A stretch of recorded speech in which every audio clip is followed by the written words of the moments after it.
for the late start. We are starting about 14 minutes late at this time, sorry. Everybody please unity. We'll call to the order. We will now stand for the pledge of allegiance, please. Ready, begin. I pledge allegiance to the flag of the United States of America and to the republic for which it stands, one nation, under God, indivisible, with liberty and justice for all.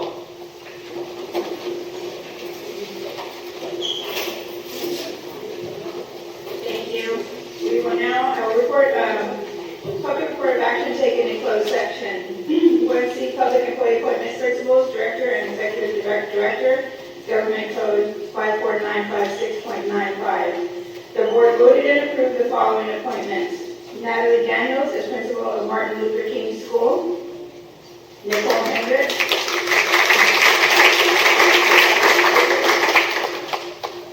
Nicole Hendricks as principal of Chavez Middle School. Art Carrasco as principal of Libby Elementary School. And Ryan Brewer as director of transportation.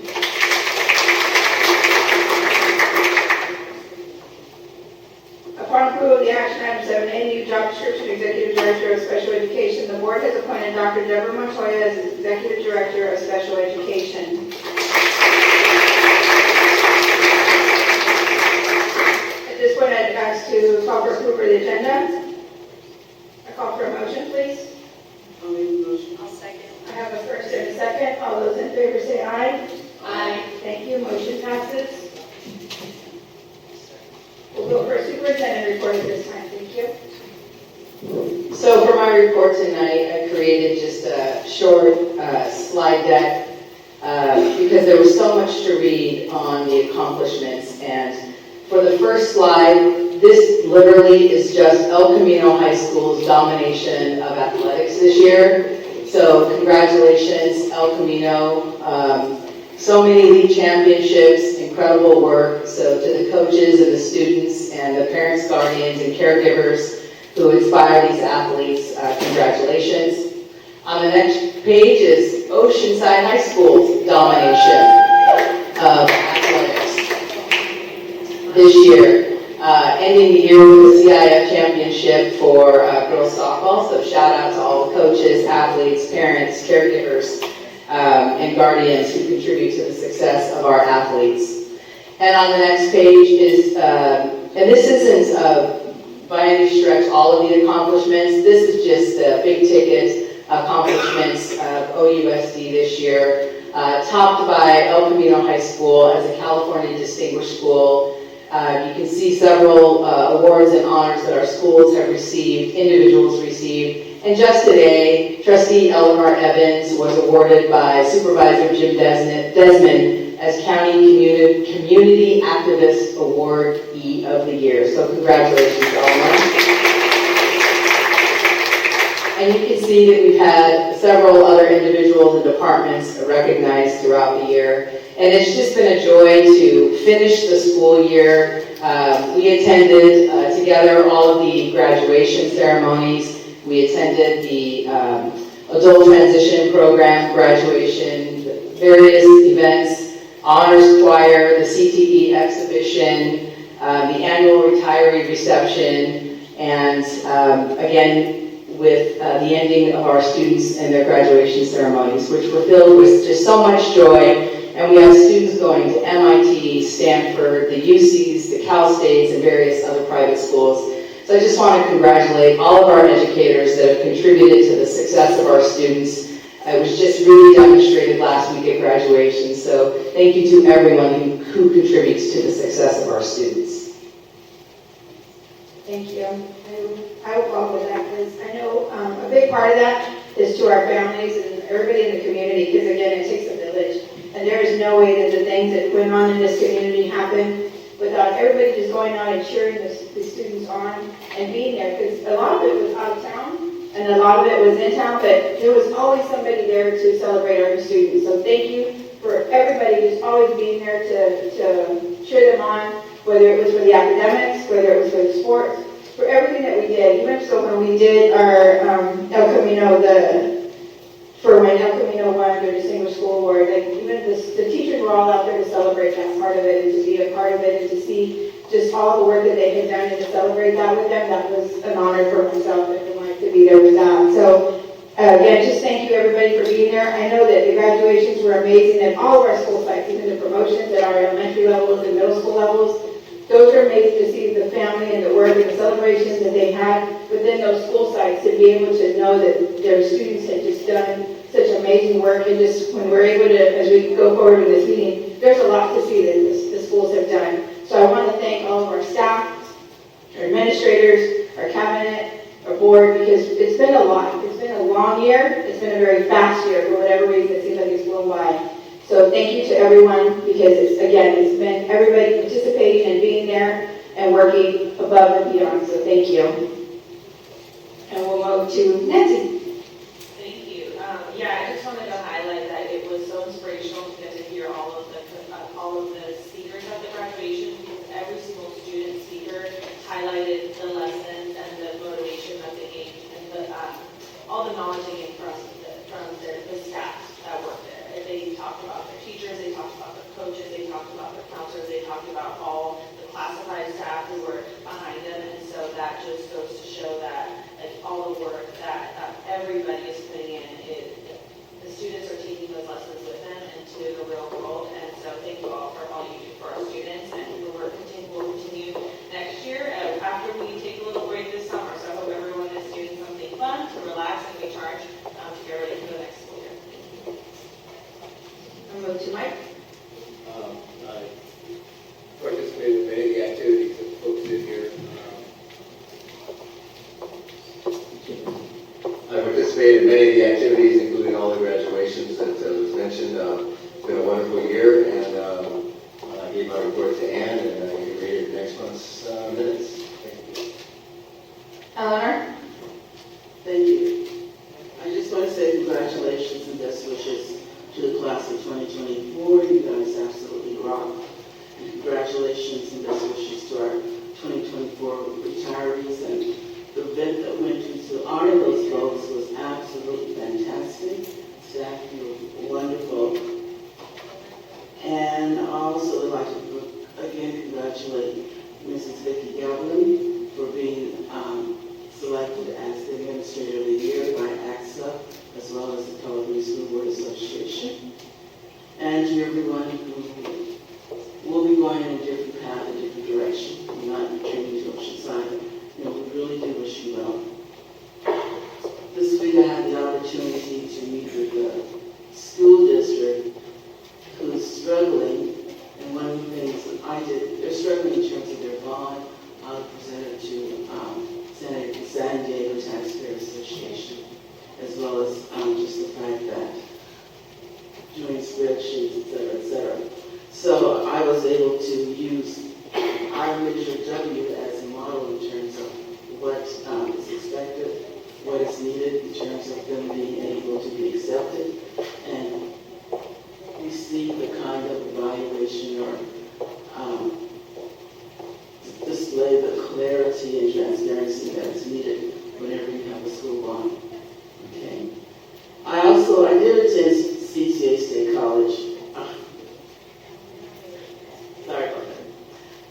CTA State Council, and I resigned after 15 years of being on CTA State Council. I have not resigned from my state commissions, but I am resigning from CTA State Council because of the fact there's such a conflict of time for me, since I'm also CSBA director.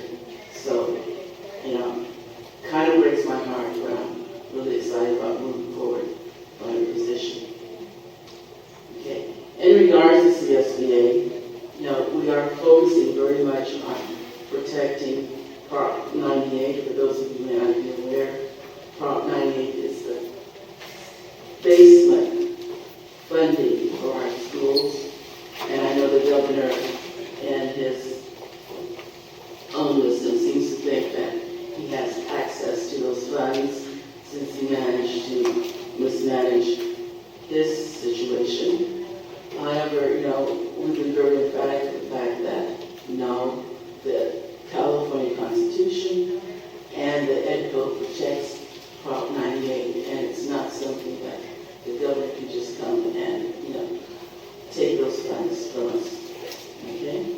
And I also met with a couple of assembly persons sending the same message, and that's the end of my report.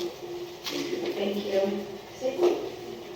I don't really have a report. I just did all the retirements and the commencements. It's my favorite month because everybody goes out and meets their recovery, or it's sad, a little bittersweet to see some of these amazing people retire and their years of service and dedication to our families and students. But it makes room for some new blood to come in, so it should be an exciting year next year.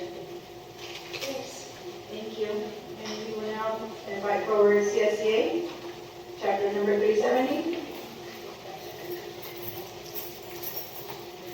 Hello, Chuck Joy, I'm the union president.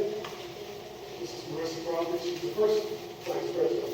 She's still with us, so we can send it out to the people. Marissa, sorry, because the rules are that you can't film from there, you have to film from there, from your seat, unfortunately. I'm sorry.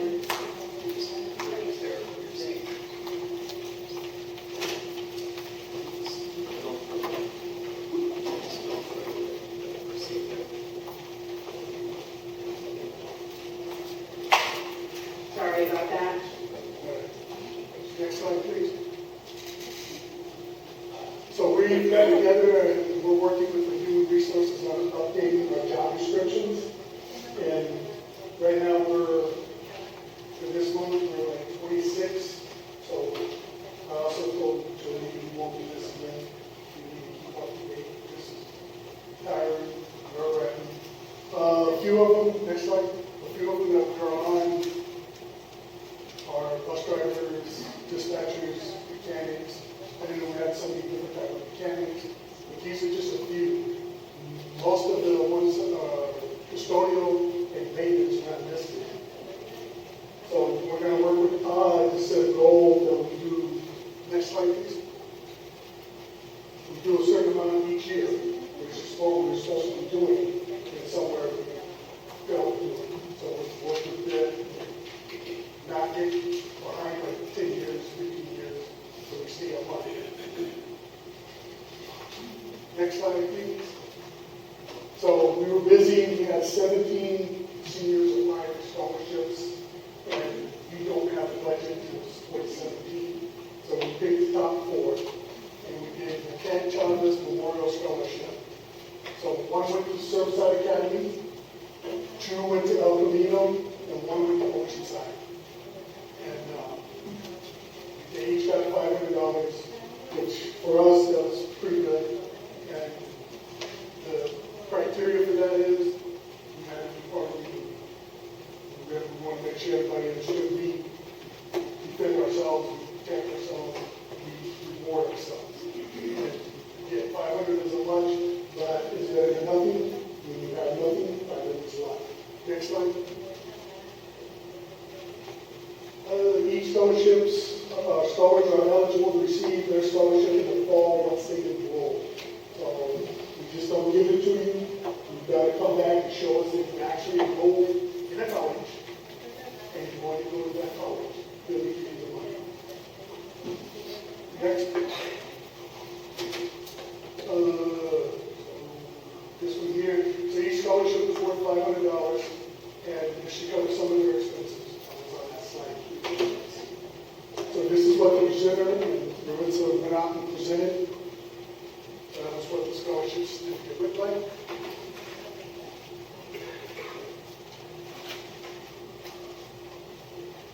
Then we had, next slide please.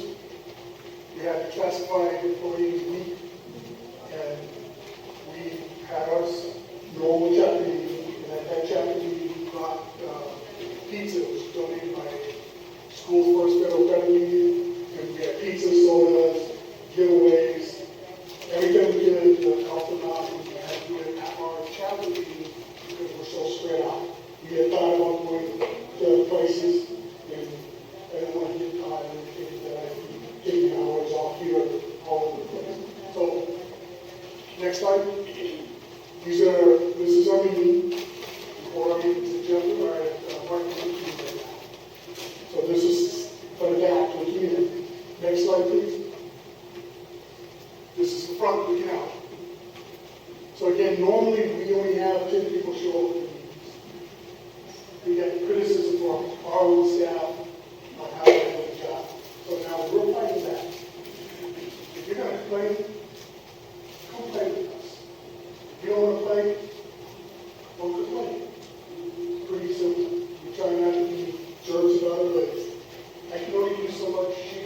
so much. There's only a few of us that were working at it. Now we've almost tripled our numbers of people that actually work in the union. Dave Buster's donated the gift basket. Our union donated five-day tickets. So you guys can watch the game. Schools first, and then Kenneth Hill donated some prizes too. Next one is those who beats us. And so our next thing is we're having a negotiations meeting with the school district and ODA on mutual terms, mutual ground. There'll be a 3-day conference, one from each. We'll see how productive we can be with that. But I mean, if nothing else, maybe we'll play better. I won't guarantee anything, but maybe. That's it. Thank you for your time. Thank you, Jeff. Thank you, Margaret. During this portion of the meeting, individual speakers will be allowed up to 3 minutes total to address the board. To address the board on agenda items, including items on the consent agenda. However, total time for public input may be limited to 20 minutes. While the total time per speaker for a given topic may be slightly reduced in certain circumstances, all persons wishing to address the board will have meaningful opportunity to do so during this meeting. An individual may only turn in one public comment card, for the public comments on agendized items. Just a reminder though, use respectful language, be respectful of all speakers. Do not cause disruptions, adhere to the time limits. Thank you. Our first speaker and only speaker for this section is Emily Richmond on items LL and W.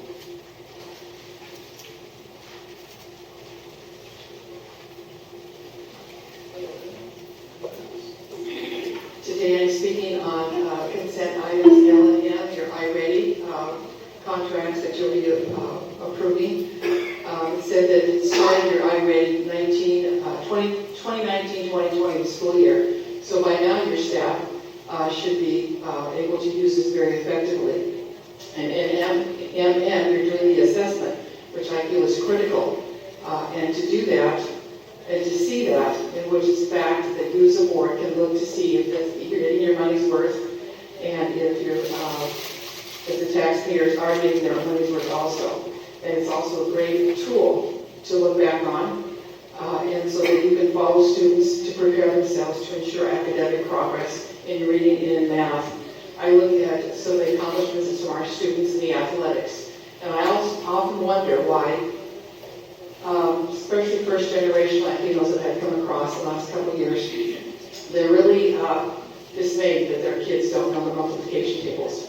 And they're wondering why. And they say, oh, but we've got our phones, so we don't have to learn our multiplication tables. And they're appalled at that. And I look at our sports people, and what do our sports people do? They start out with their warm-ups. They do everything every day, the same day, every time to strengthen themselves. Then after they do that, they practice and practice and practice. If I look at our sports, practice day after day, hour after hour, week after week. Do we have our third graders?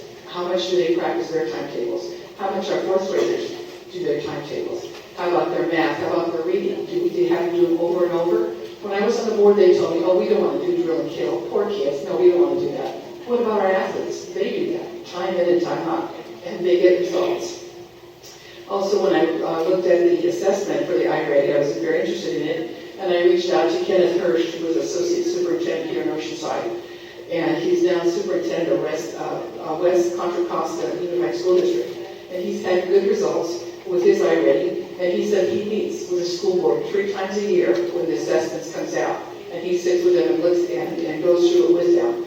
So I will be asking for information about the results the next the 3 times this year that's coming out, so that you know as a school board what's going on. So when the tests come out and assessments come out, academics come out, you will be assured that you're doing the best that you can for all your kids. So, and again, consideration, because there is a very slow academic progress in this district. I would like the board to really see those results and to know that what you're doing is the right thing for the right programs and for the kids, and to be able to track some of these kids, because I just learned that the fourth grade, if they don't know how to read and understand in fourth grade, that is a pipeline to prison. And we've got many great accomplishment of our students, many, and I know that. But what about the others that might have a pipeline? Thank you.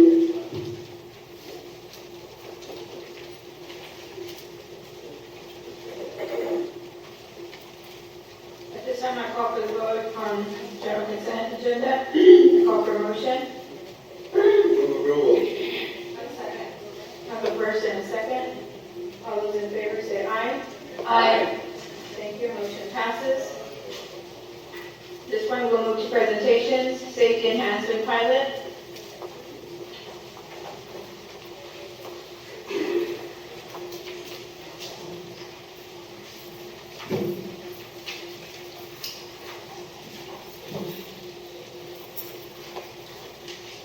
Good evening, President Alvarez, Board of Education, Dr. Crowley, and cabinets and colleagues.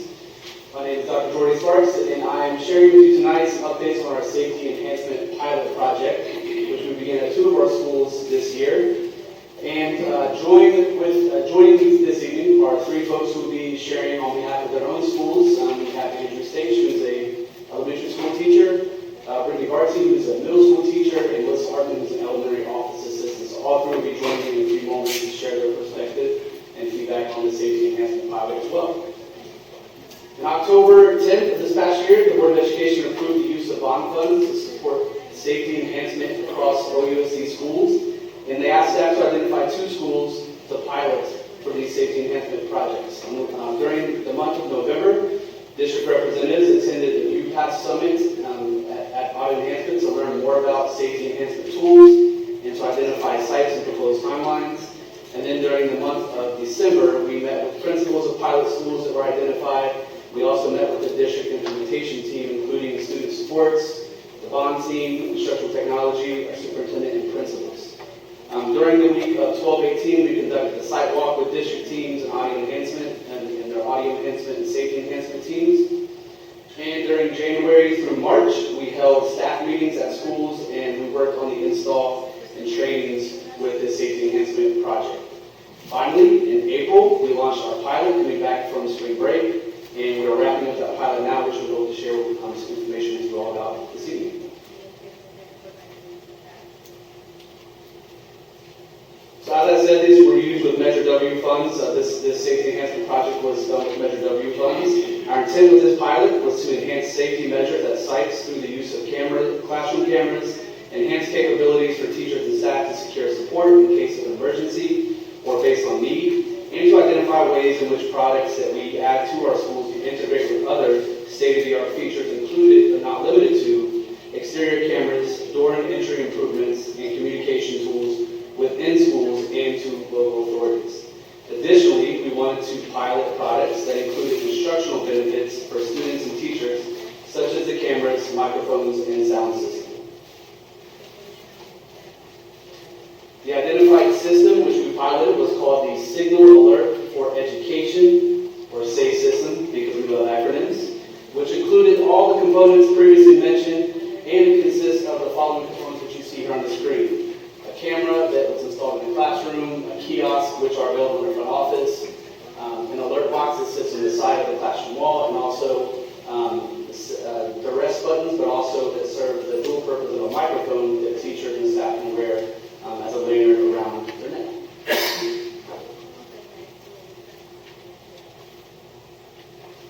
By utilizing the SAFE system, teachers and administration could realize the following safety benefits.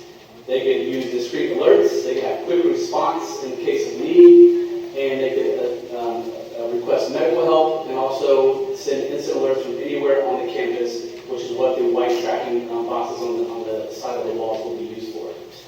Teacher will use the SAFE system to get immediate resolution, but also the integration of the SAFE system with the teacher microphone gives teachers a personal duress button, providing the ability to send alerts instantly from anywhere on campus.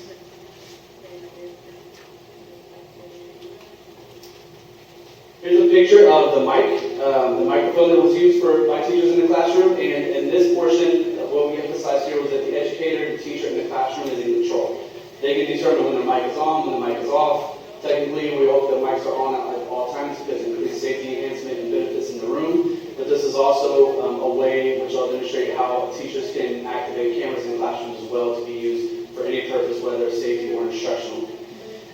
This microphone is worn as a lanyard and serves as a mic to enhance the sound throughout the classroom, which is demonstrated by research that supports increased engagement, student confidence, and teacher wellness, which one of our folks will speak to in a minute.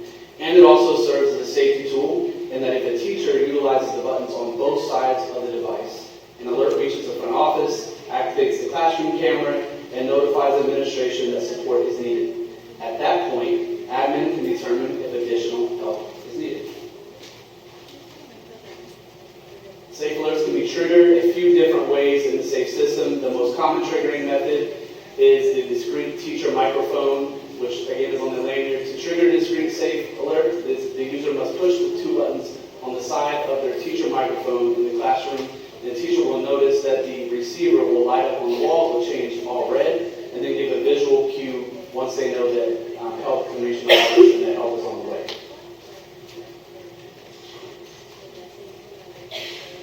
We selected Palmquist Elementary School and Chavez Middle School as our two pilots, which launched the week we returned from spring break. And pictured here are the customized packages that teachers received that first week back from break. We began that pilot April 15th, and we run it through the end of this school year.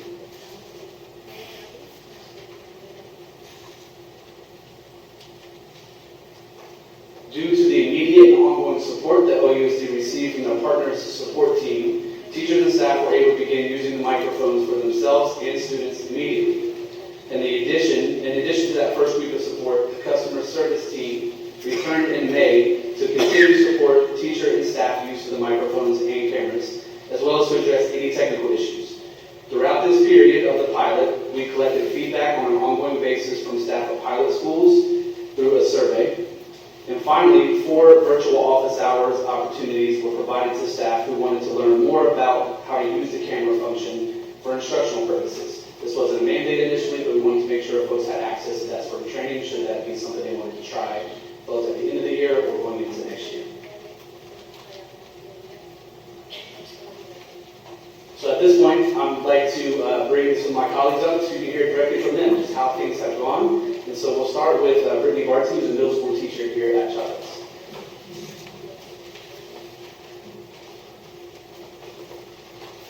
Hello, good afternoon. My name is Brittany Barton, like Jordy said. I'm the 8th grade English teacher here at Chavez Middle School.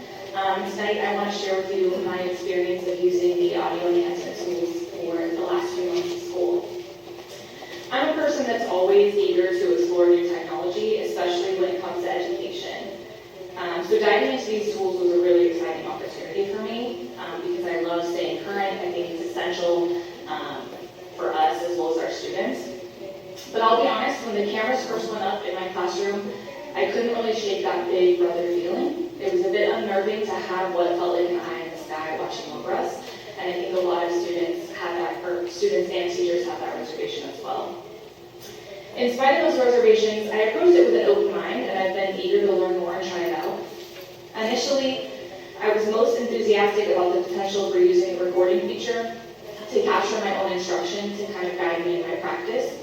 I thought it could be a game changer for my national board certification application, but through trial and errors and some helpful conversations with the people at Audio Enhancement, I realized there was a little bit of a snag. The cameras lack a built-in audio recording capability, so it doesn't pick up the audio unless you're using the external microphones. That's a big limitation for endeavors like certification portfolios, which require educators to capture all of the voices in the classroom at once. So I'm hopeful that if this expands across the schools, we can get cameras with built-in mics, or maybe that's a feature that they can add in. I think that would provide teachers with a lot more flexibility and the opportunity to reflect on their own teaching practices. Despite that hurdle, I found some really practical uses for this system. Scheduling recording on days when I have a sub gives me peace of mind knowing that I can review what happened while I was away. It's like having an extra set of eyes in the room, which is invaluable for safety for both the students and the substitutes on campus. Now let's talk about the microphones for both teachers and students. They've been a really huge hit in my classroom.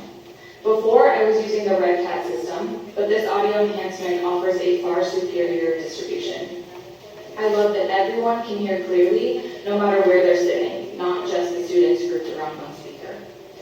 The equitable distribution of voice throughout the classroom fosters an inclusive learning environment while alleviating strain on my voice. Having students use the mic during presentations has increased student engagement, and I believe it's going to help give them the confidence to speak up and share their ideas, which is really huge at the middle school level. While the microphones have certainly enhanced the auditory experience in my classroom, it's worth noting that as we embrace this technology, it's imperative to concurrently upgrade the other components of our school environment to optimize the functions of these features. Specifically, the speakers already installed throughout the schools, which I feel like sometimes can't really keep up with the potential of the new technology. It sometimes sounds a little bit distorted when it comes over the announcements. Overall, I would like to say that I'm really optimistic about what these tools can mean for our teaching and our students' experiences. But to make the most of them, I think we need to think about some other upgrades in addition and provide a lot more training for teachers to put their minds at ease and help them use these tools. I believe that with the right support, we can unlock the full potential of this technology and make some real magic happen in our classrooms, especially when the bright teachers at OUSD understand how to use them. Thank you.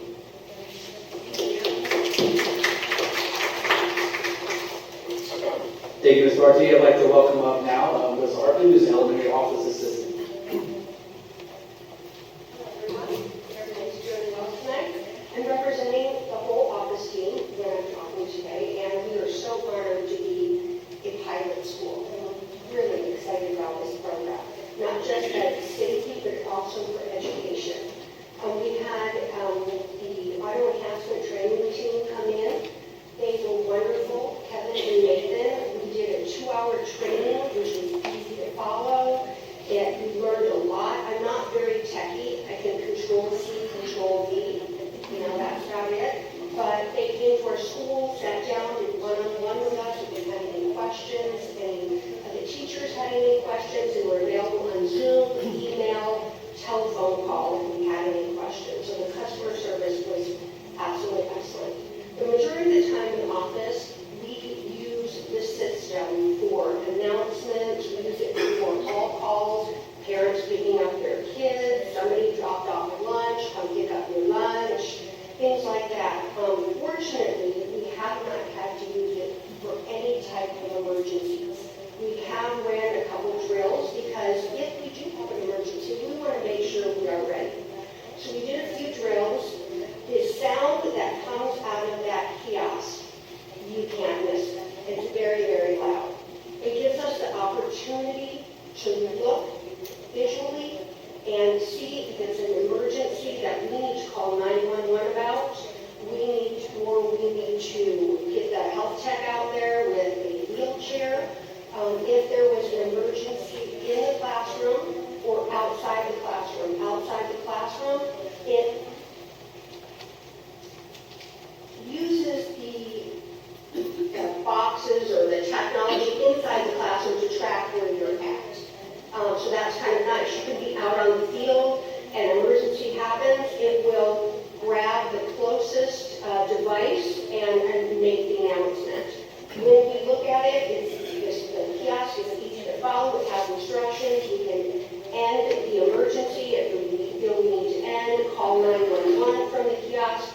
It's very, very helpful. So very, very user-friendly. One nice thing is that we can have our principal pre-record announcements, calming announcements. So me, I'm there, everyone, lockdown. But the principal can, calmly, we can hit a button and calmly record it. So that was a very good thing.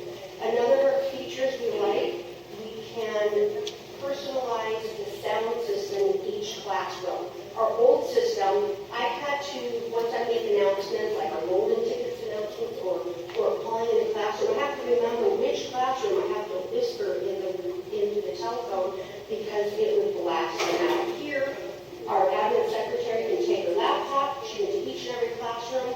Some kids in some classrooms don't like loud noises, so we can lower it, so that was very, very helpful. Another thing that we like is that we could program the bell schedules. So, for example, TK,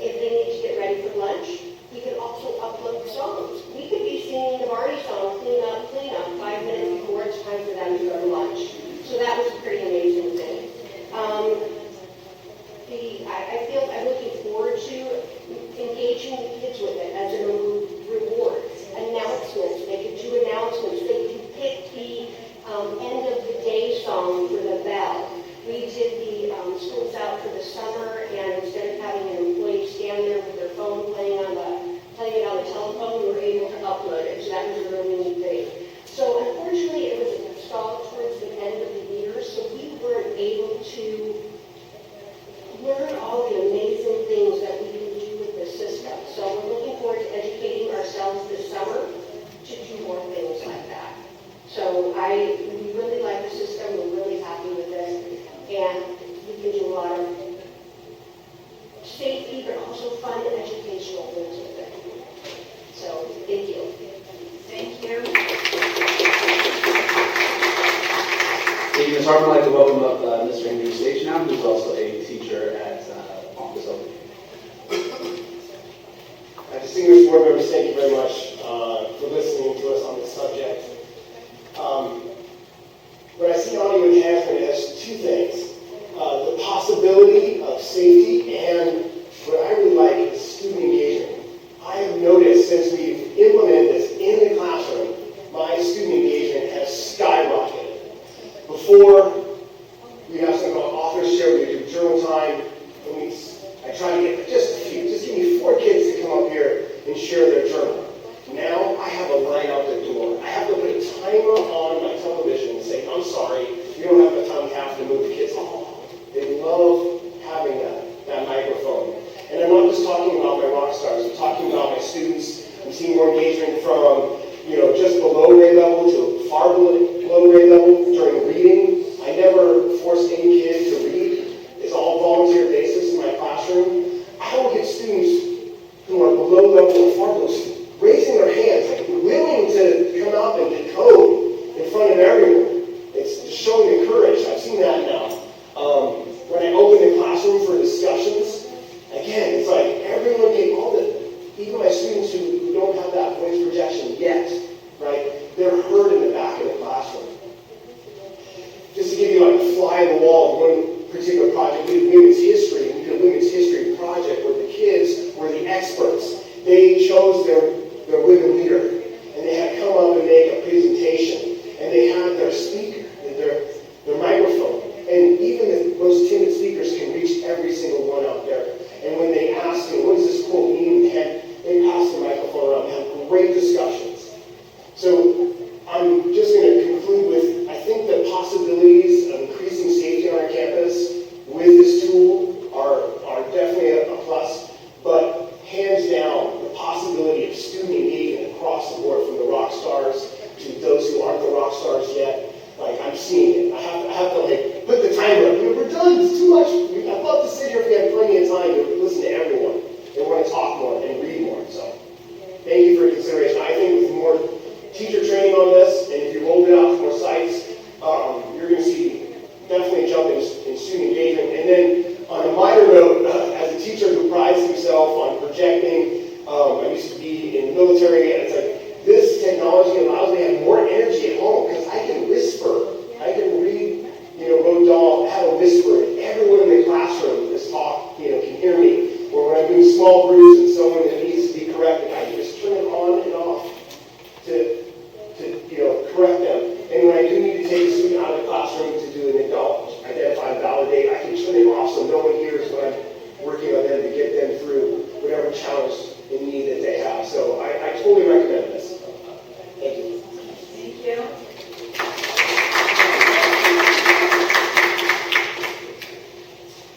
Thank you again to staff and colleagues who joined us in sharing their experience with the safety enhancement tools.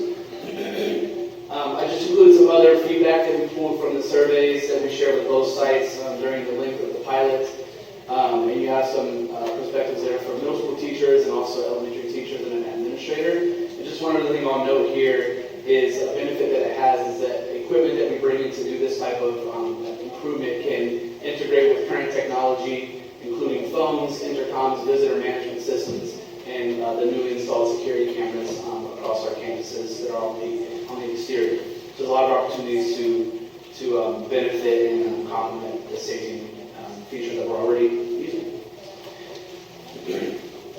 So what we're asking for this evening is direction on a possible RFP for us to continue with this pilot and scale some of these opportunities opportunities to more schools. And so if that's the case, if the board gives us direction to move forward, the possible timeline would look like this.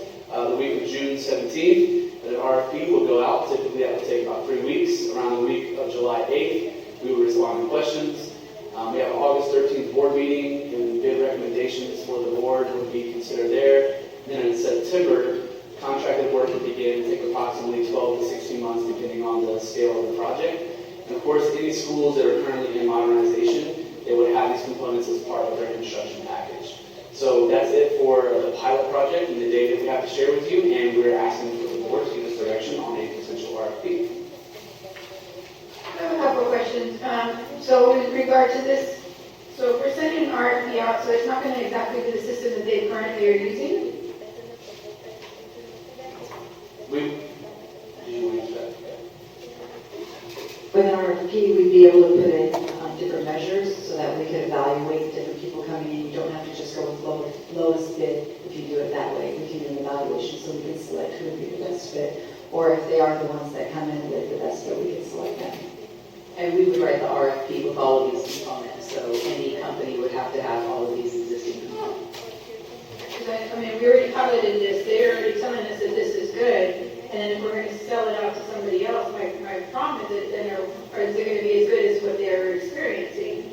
That would be my concern, because is it going to work the way that they want, the way that they've experienced it, is it going to be that whole thing of just being able to record the announcements, to do these things that, again, they will engage in everything that they've just talked about, that they've sold it on to us, saying that this works, this is great. And that would be my biggest thing, is doing that RFP again. I just want to make sure that it's going to be that, I would say, components that this has currently.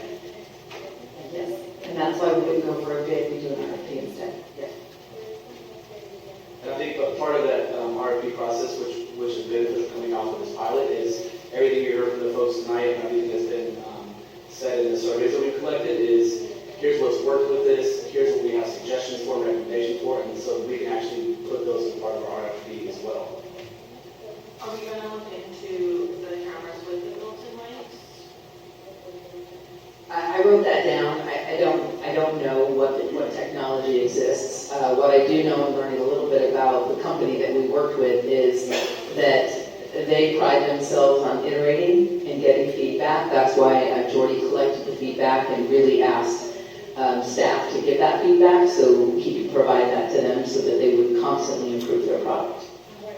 So that would be something that's in the feedback, and we'll specifically make sure it gets in there so that, I don't know how that exists or if that exists, but if it exists, I can assure you that it would be part of the program.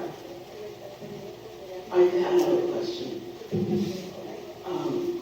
It was stated that a teacher who's absent can review her lesson plans and the activities that went on in the classroom. How long can that be saved, and can teachers teach using that device, which is self-evaluation? That's a good question. So all of the video that's collected from the cameras is done so by the teacher. The teacher determines that and uses their discretion as to what to record and when. They also have control for how long it's saved, so it will automatically save in the cloud for a period of 90 days. And if it's not accessed or used during that time, it will delete itself automatically. If it's accessed or used any of that time throughout the 90 days, it will reactivate another 90-day period. And they can absolutely use it to teach and also to give feedback to one another from colleague to colleague. That's actually a way that we've seen the cameras be used in some other districts that we watched use the same type of equipment. I have a question. So, the two schools that piloted, Lincoln and Chavez, do they get to keep what they have right now? Yes, it was Pompous and Chavez, and yes, they will absolutely keep what they have. And I would say what they have is probably a baseline, because we could do more from just a pilot and collecting the feedback. So that was one of the questions they asked earlier, like, you're not taking our stuff, are you? No, what's there stays there, because it's already enhanced a lot of their safety and instructional opportunities. So we'll keep that, and we'll find ways to improve on it. That's great, Gary. Something else that came up with that I pointed out is just the professional development. So I want to make sure that we have that available. I don't know if that was included, if that's included in our budgeting, is paid training for teachers. funding would also include training from the provider as well. And they did for this pilot as well. So we just need direction from the board if we can move forward with putting in an RFP, putting out an RFP. I move direction of issuing the RFP and bringing back results to us for approval in August. Second. No real vote, just direction. I look forward to hearing back from the teachers and the office staff that are using it, because that's what sells me on it. The actual, what it actually is doing. Thank you. So people doing the actual work. What else they figure out with my time. I really want to thank the staff members that came to speak. I know doing a pilot of this nature isn't always easy, especially the last 9 weeks of school. And your enthusiasm sold me on it. It was incredible. So thank you all for being out on the cutting edge for us. We appreciate it. Thank you.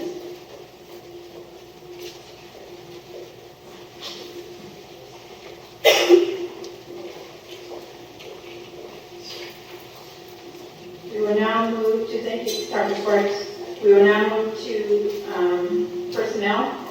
Approval of new certificated job description, Executive Director of Special Education. Thank you, President Alvarez and board members. The district has identified a need to create a new certificated job description for the position of Executive Director of Special Education. This position will absorb the current job duties of the Director of Special Education. This position need for creation is a result of the increasing complexity with special education services, program oversight, and the legal and procedural responsibilities necessary. Staff has reviewed and made edits to the job functions, knowledge, abilities, and qualifications and experience of this job description. Thank you. Any questions? I'll call for approval. Call for a motion. I'll make a motion to approve. Second. I have a first and a second. All those in favor say aye. Aye. Aye. Motion passes. Thank you. We now move to B, approved or revised certificated job description, elementary music teacher. Thank you. Staff has worked to create this revision of the current job description for elementary music teacher. Part of this is a result of the Proposition 28 guidelines to help provide comprehensive visual and performing arts implementation for the elementary school students. This job description is updated with language to accurately reflect the jobs of this position. Thank you. Any questions? Did you, what was the process to change this?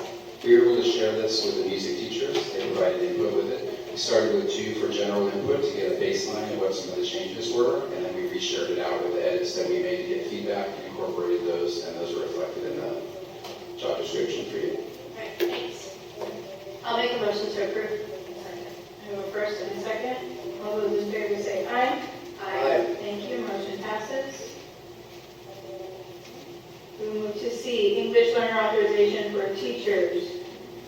Thank you, Board President. We have 4 teachers in the district that are credentialed. However, they're working to clear their credential through the English language development, specifically designed academic instruction for English. This would be a variable term waiver to provide for them while they continue to get that credential cleared.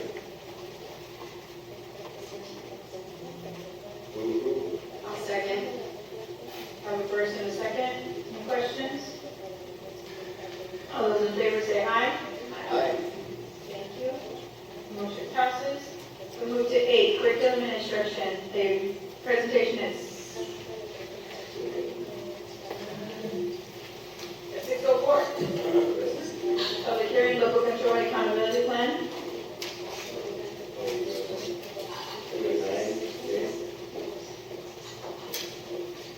We'll open the public hearing at 6:04, please. Good evening, Board President Alvarez, Board of Trustees, colleagues, and guests. It is my pleasure this evening to present to you our LCAP committee report and our proposed LCAP plan.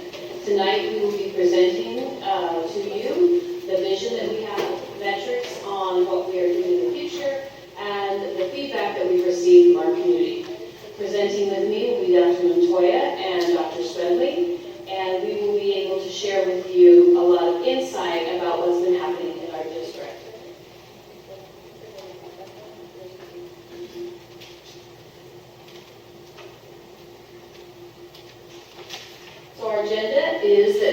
part of our LCAP, we will be starting with our cycle year 3 review for the 21 through 24 LCAP.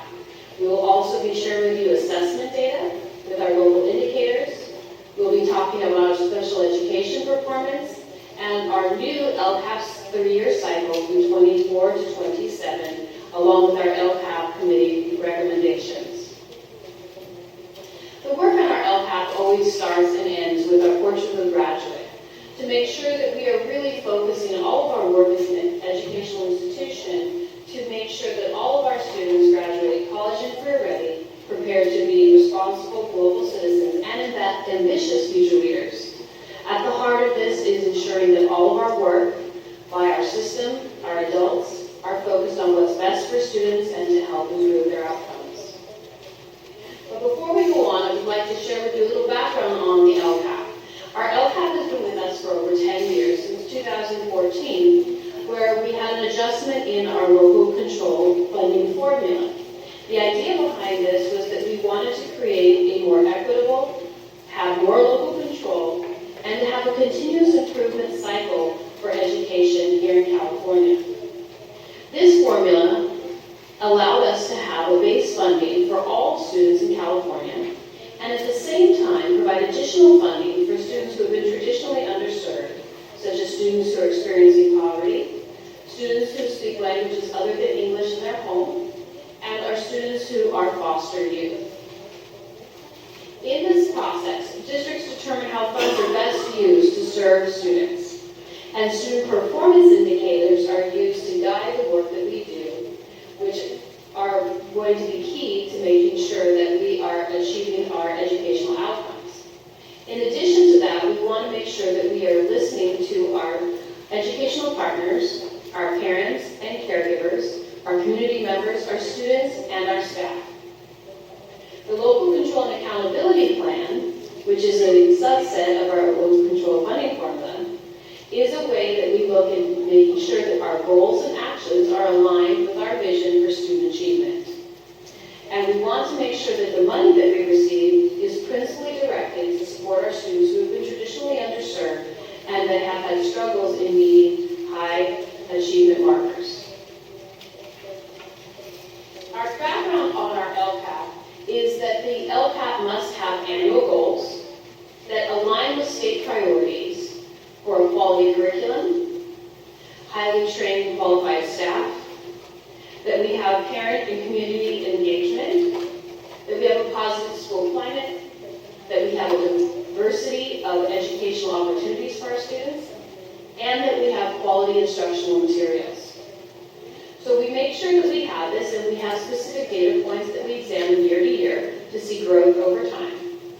We also look at the actions that we take in order to support our staff and students in achieving things. We also have data from our California dashboard, and we do a self-review. With this in mind, our LCAP committee has been a strong partner with our district to make sure that we are doing the best that we can to collect all voices in thinking about what will best serve our students. We will share with you our stakeholder engagement efforts, how many people responded to our surveys, and the recommendations from our LCAP committee. We will use this along with our metrics and our data from our California dashboard and local measures to show you how we have decided and recommend to you as a Board of Education how we move forward with our educational program. In the LCAP, we have 2 different sets of funding. As I told you before, with the local control funding formula, there is a base funding for all students in California. And then we have additional funding that is put to enhance that to support our students. So our base funding is things that we use to pay for basic things and our salaries. But our supplemental and concentration funds are to be principally directed to support students who, again, have had more challenges traditionally. This means that some school districts receive more funding with supplemental concentration dollars and others receive less. In Oceanside, we have about 70% of our students who are part of the groups identified as what we call a UPP, or unduplicated pupil turn it over to Dr. Spending.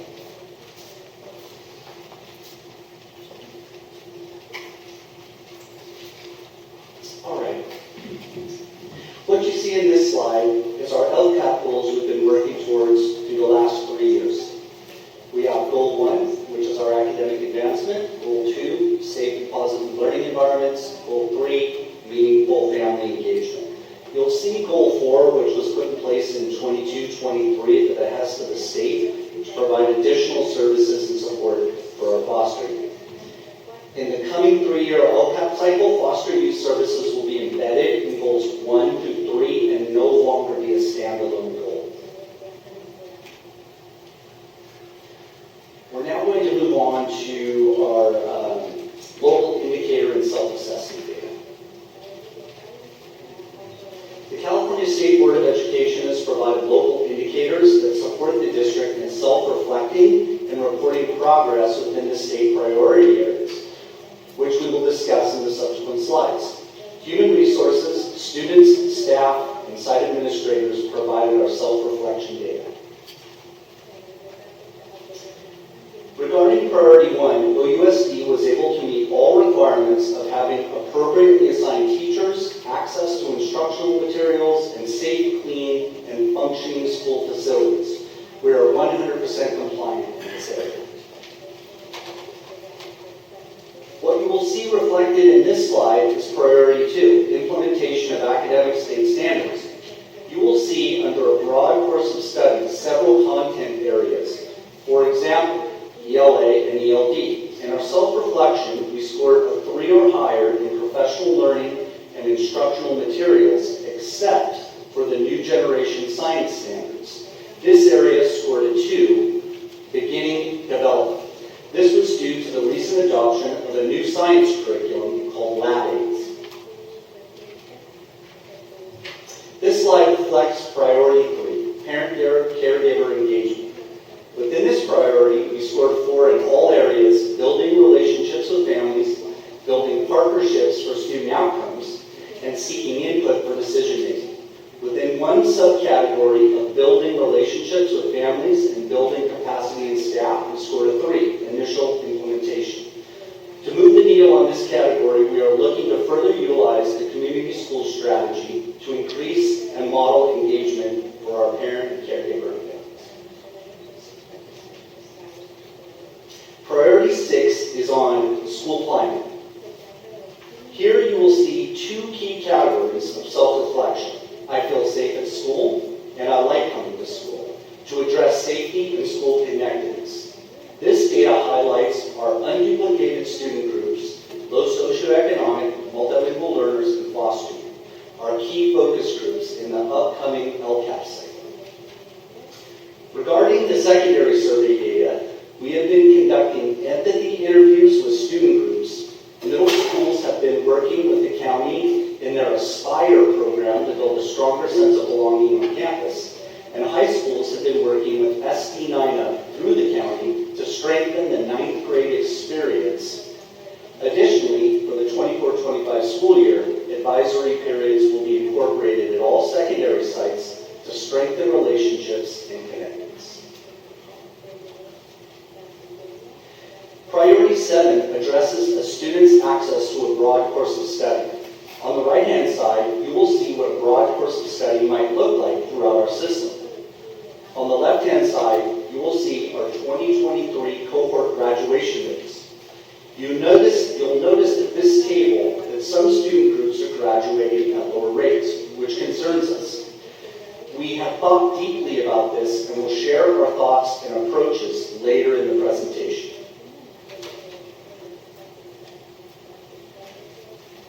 We're now going to be moving on to our 23-24 outcome data for LCAP Year 3. These are our actions and current services in the LCAP for Goal 1, academic advancement.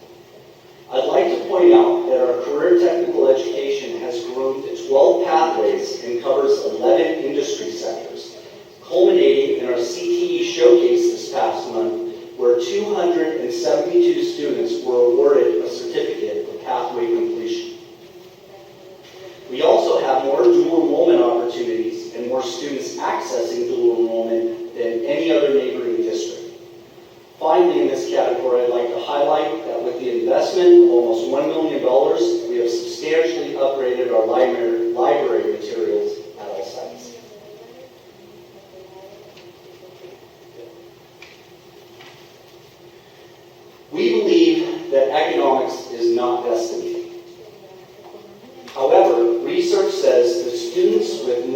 socioeconomic challenges need more support. Often, when looking at test scores, people do not take into account the diverse needs of students across districts. In this slide, you will see the 13 unified districts in San Diego County with Oceanside highlighted in yellow. When considering the percentage of free and reduced lunch compared to the percentage of meeting or exceeding ELA standards, we are outpacing several other districts. I'd like to highlight Ramona, who has almost comparable scores in both ELA and math, yet their free and reduced lunch rates are considerably lower than OUSD. Vista is another bordering district with a similar student population. Their free and reduced lunch percentages is lower than OUSD, yet our meeting and exceeding scores are very similar. While these numbers are averages, the experience of students is very different. For example, we were recently informed by College Board that we have 2 high school students who earned perfect scores on 2 different AP tests. Chris H. had a perfect AP score in Modern World History, and William P. had a perfect AP score in Computer Science.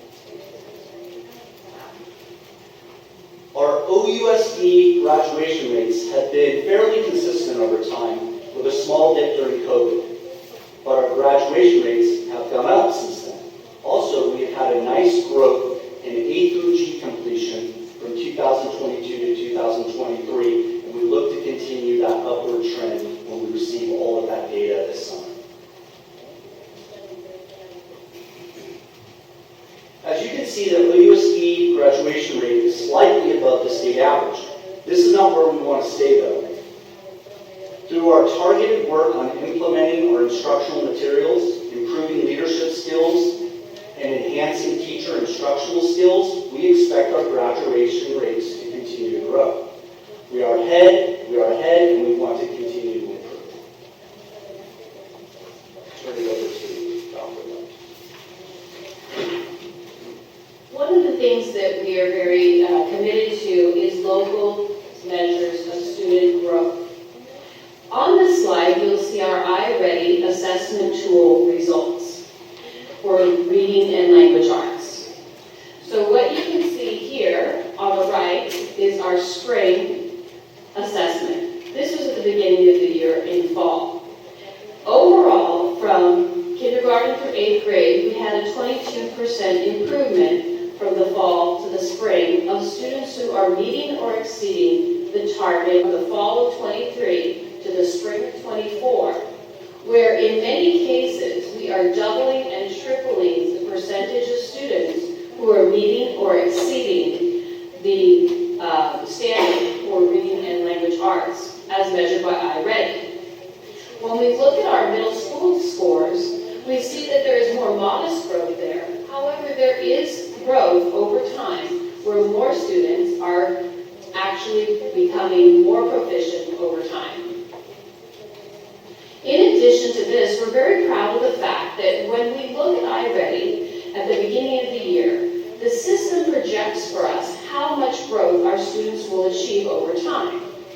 And if a student on average has a 100% growth, that means that they are projected to grow that amount. So this would be different for a student who might be far below proficiency versus a student who starts out exceeding proficiency at the beginning of the year. We're very excited because on average, our students are making 105% of what the expected growth in English, language arts, and reading in our district. When we look at our math scores, again, this shows a 24% improvement overall among all students, K through 8th grade, here as measured by the iReady assessment tool. What you can see here is that this green line is the net percentage of students who were proficient or advanced as measured by iReady in the fall. You can see the growth in the green band and the reduction in the yellow band. Again, in elementary, we can see at times we are tripling or even 6 times growing in mathematics for those students who are on or above grade level as measured by the iReady assessment. This is truly due to the hard work and dedication our teachers who have worked diligently in small groups with their students, providing interventions in their classroom, and implementing the new curriculums that we have adopted over the past 5 years. When we look at our middle school scores, again, the scores there's much more modest growth. However, does continue to be growth from the beginning of the year to the end of the year in mathematics. I have a question. You can reiterate for some of the people in the audience the difference between iReady and CAS. Yes. So there's a couple of different things. So our iReady assessment tool is one that we can use 3 times a year. The students also have experience with it because we also have an instructional portion, a practice, if you will, an opportunity to drill skills that are directly aligned to the students' needs. And the recommendation for all students is to have 45 minutes of work in the iReady system per week for mathematics and 45 minutes for language arts. So with the students spending that much time with the tool to practice skills at their level, to take to the next level, they're very, very accustomed to that assessment tool and to that platform. The state testing, or CAS testing, is really assessment that happens once a year. And for many students, it's the first time they see it is in the first time they test, which is in 3rd grade. So they're not necessarily as familiar with the platform as they would be with iReady. So what we did this year is that we actually did some interim assessments, which all of our principals, when they give their 3 times a year, their 4 times a year data talk to myself and the executive directors, have identified it as a key move next year to help the students become more familiar with the platform for the state testing. Because that is something that we know is a challenge when you have a testing environment that's maybe a little bit unfamiliar to students. So one of the other things to note is that we do not test our youngest learners with the state testing. So when we look at our test scores over time, you will continue to see growth as these students, you can see, are doing quite well, will begin to test on the state test. So in your professional opinion, which one should we be paying more attention to? In my professional opinion, I believe that the iReady assessment with growth over time is a much more important indicator of student achievement for several reasons. First of all, it measures growth, and teachers have real-time access to students' skills and abilities. This allows the teacher to be in control and to be the informed practitioner to help students move. The other reason that I think the iReady is very important is that students, because they are familiar with it, they can really show what they know. And so that's going to be something else that's very important for us as we continue to work through this. When the principals look at this data, they can also identify which students may need additional supports as they move forward, looking at our English language learners, and we can look at every student by name, need, and strength. When we look at state test scores, as we showed with our graduation rates, these are averages. These are not the experiences of any particular student. But with this tool, we can drill down in real time and really address the need of each student as they need it. And I think that was the biggest frustration as a teacher. When the CAS scores, you would get them, your students moved on to the next grade already. So you weren't able to address it differently. And sometimes that's referred to as graveyard data, because it's already there. But this is real-time, actionable data. Thanks for the explanation. Thank you. So as we saw with language arts and reading, we also have a progress to goal growth. In this area, our average students on average were not making that 1 year of growth. So we've been thinking about where this might have occurred. And one of the things is that this year we adopted a new curriculum in mathematics, where it may have taken more time for the students to be focusing on the new curriculum and learning the procedures. So we expect next year for this to grow again within the student typical growth. I have a quick question. Is the iReady, it's self-paced, correct? So can students access this from home if they wanted to and do it independently, or does the teacher have to give them access to certain functions? It can work in both ways. First of all, a student needs to take the assessment in order to access the instructional portion, and then teachers can assign particular units based on the student's performance on that assessment, or a student can move forward and work on it on their own. So we can actually, through our dashboard, we can actually see student by student and how much time they spend on the iReady tool. And one of the things that's nice about iReady, because it is intuitive and adjusts to the student's skills, the frustration level for students is much lower than perhaps on a CAS. The CAS just asks the question at this level and doesn't necessarily adjust for students' skill. So what happens with the iReady is that students actually will continue to work on it because it provides them with a challenge that's just at the right level for them to move on without providing a frustration and having students give up. So we do have students who are working on it at home, we have students who are working on it at school. Sometimes families even ask their children to do a little bit more. So we, of course, want it to be balanced. We don't want students doing 3 to 4 hours of it, but we want to make sure that we do monitor. So thank you for that question. Thank you. Yeah, I'd love to see that incorporated in the parent training component. Like how are we training parents, and are there bilingual trainers out in the communities that can show parents how to access, how to, when the students come home and say, I don't have any homework, well, do 15, 20 minutes on iReady just for that to be, if it's already a resource for you guys. Absolutely, thank you. And I believe that all of our principals have been sharing that and will continue to expand that. Thank you for that feedback. Dr. Smedley.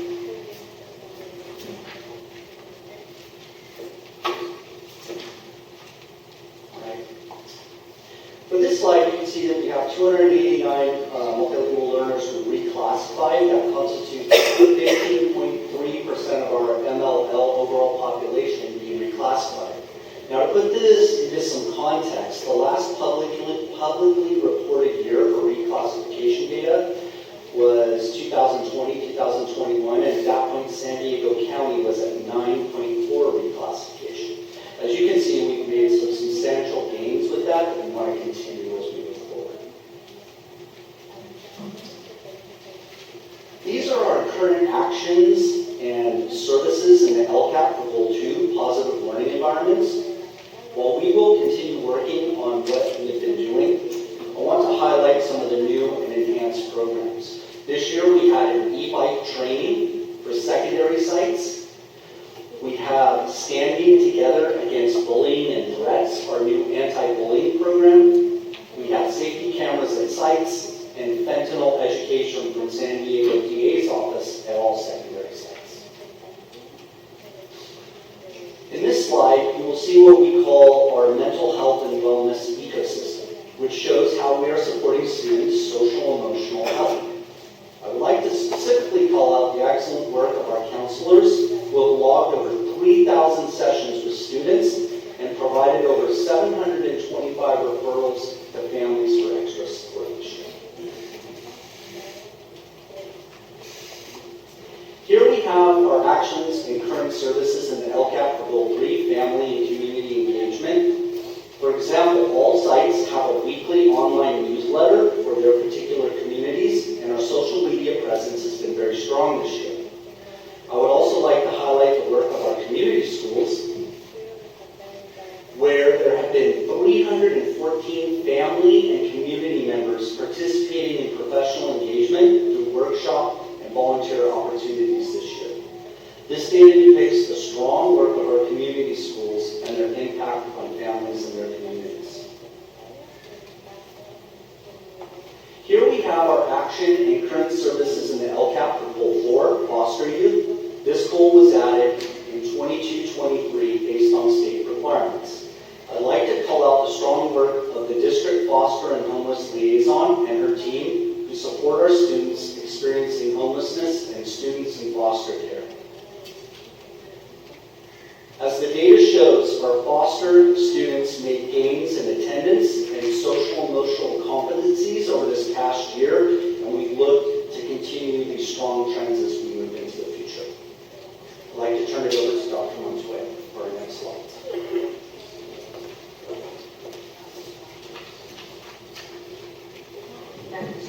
Hello, esteemed board members. I'm Dr. Kelly, Executive Cabinet, colleagues and community members. thank you for this opportunity to review key data special education indicators related to federal, state, and local data measures. Our California Code indicates that the purpose of our educational system is to enable each child to develop to their own potential. We believe this, and the abilities of our students and skills, for which we develop special education services and supports that keep the varied and unique needs of our students with disabilities at the forefront, adhering to the federal mandates of the Individuals with Disabilities Education Act, IDEA, and California compliance requirements. Specifically, in OUSD, we've been committed to working towards increasing inclusive educational opportunities for all of our students. With the support and with your support and approval, we have adopted high-quality instructional reading intervention program for our students with disabilities. We have caseloads that are lower than California and code requirements for our educational specialists. We've continued to increase staffing allocations and have expanded our co-teaching practices. These are just a few examples of the collective commitment that our district has invested over time in building the foundation towards greater inclusive education for all of our students with disabilities. To ensure that we understand our students with disabilities, who they are, and their respective needs, we continuously monitor our data related to our students by primary disability. Students with disabilities, as we know, are a diverse group of students, where it's important to always remember that the least restrictive environment is individualized, such that students with an IEP are required to be educated with their non-disabled peers to the maximum extent appropriate for them to gain meaningful access and educational benefit. This data displays the percentage of students by disability and program type. The programs listed here are part of our full continuum of services that we provide for students with disabilities in and outside of the general education classroom. As noted in the graph, our largest group of students with disabilities are students with mild to moderate support needs, where students are served by mild, moderate credentialed education specialists who provide core instruction aligned to the Common Core State standards and other needs as a result from the disability. The second largest group of ed specialists provides support for students with moderate to severe needs, or as we now refer to them as extensive support needs. Intensive instruction is provided and aligned to the California alternate achievement standards and other support needs as resulting from the student's unique disability. Our next group of students are students who solely receive speech and language services as provided by our speech and language pathologist, followed by 4% of our students with disabilities who are preschool age and served by early childhood special education providers and specialists, and instruction based on California Learning Foundations for preschool. Our smallest of our group, as seen here, is our graph of 2% of our students served in our unique social, emotional, and academic success program.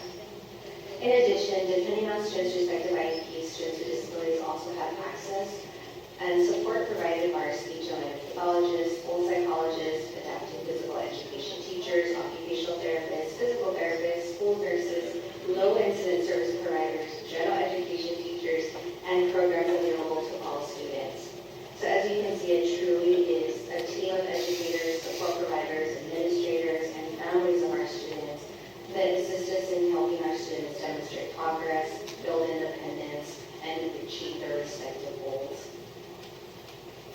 While the data previously shared is based on our local metrics, the data shared on this slide is in reference to the federal and state mandates of LRA, least restrictive environment, in which the federal target is that greater than 62%, greater than or equal to 60% of all students with disabilities are to be served in the general education setting for 80% or more of their school day.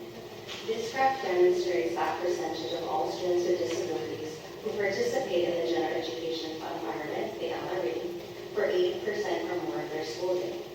As we further disaggregate our local data, we find that 72% of school-age students with mild to moderate disabilities and students who receive speech and language services only are presently participating in general education settings for 80% or more of their school day. Thus, our goal is to further our efforts to build greater inclusionary practices for all of our students with disabilities to achieve that LRA target.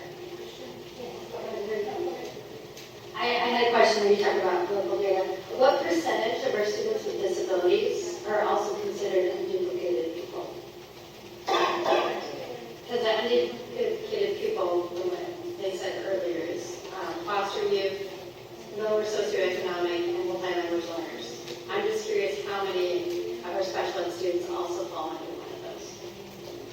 Trustee Nagel. The percentages are fairly consistent across the group. So in our district, we have about 70% of uneducated pupils.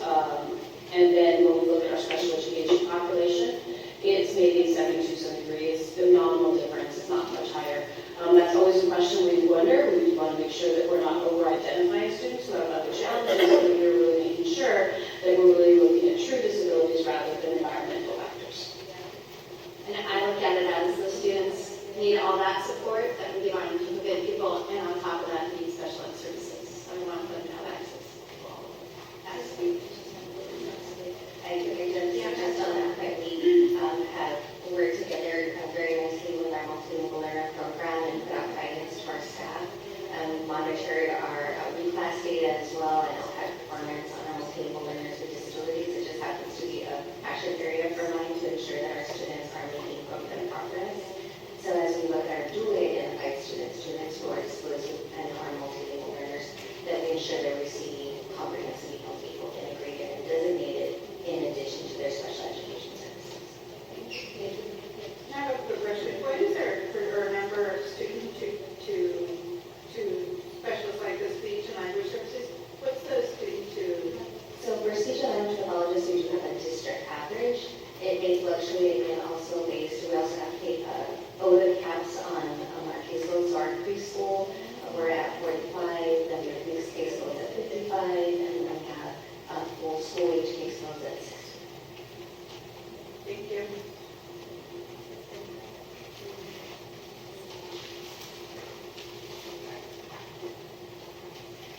The California Department of Education measures the compliance and effectiveness of all districts across the state and implementation of IDE on an annual basis.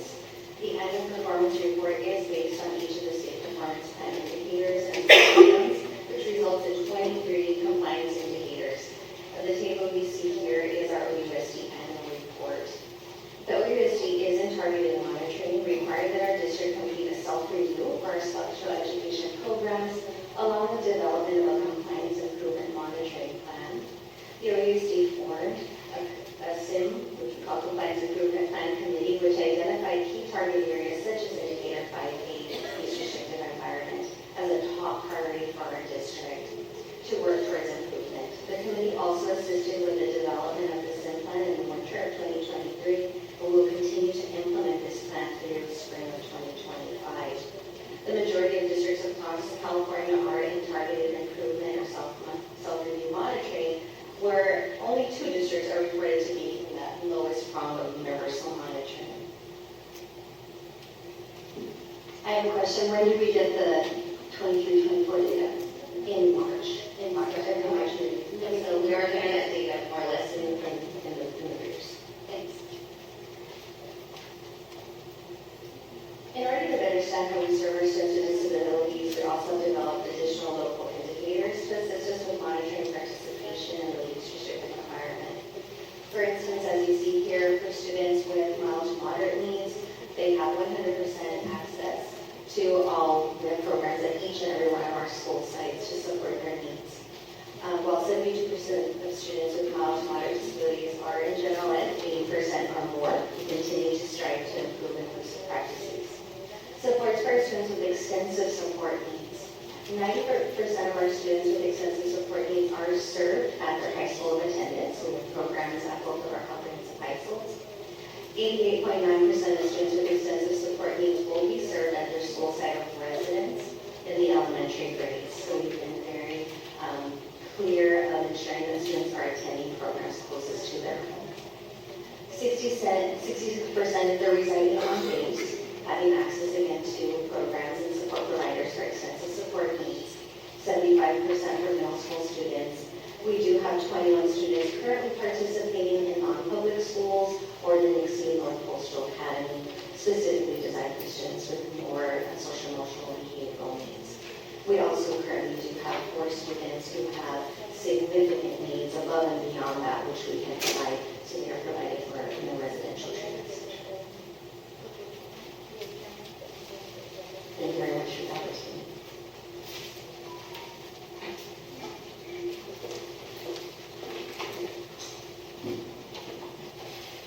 All right, we'll now be be transitioning into the final segment of this presentation to walk you through the new LCAP cycle for the following 3 years.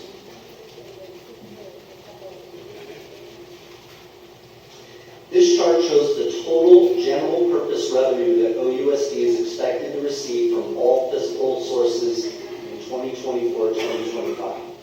The budget comprises funds from multiple federal, state, and local sources. This slide shows our total general fund expenditures budgeted in green versus our supplemental concentration funds in blue. The new LCAP cycle will focus on the supplemental concentration funds in service of our traditionally underserved students, namely multilingual learners, foster youth, and low socioeconomic students. Though our LCAP will specifically focus on the supplemental concentration funds, that does not mean we are reducing our overall expenditures in our general budget.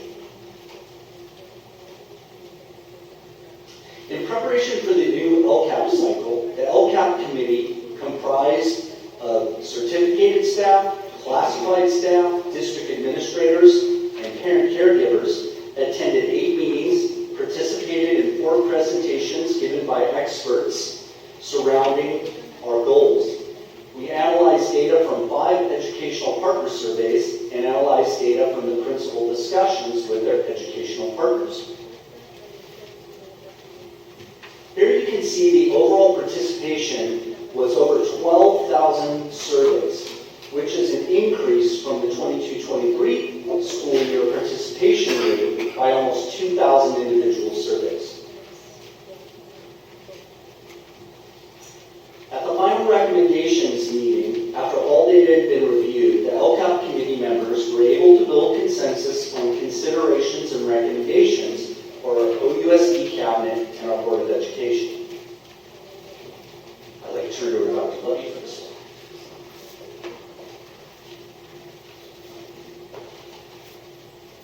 So in the past here in Oceanside, we've included all of our funds into our LCAP. At the urging and recommendation of our County Office of Education, they focused on our supplemental concentration dollars, which are principally directed to those students who are identified as that need.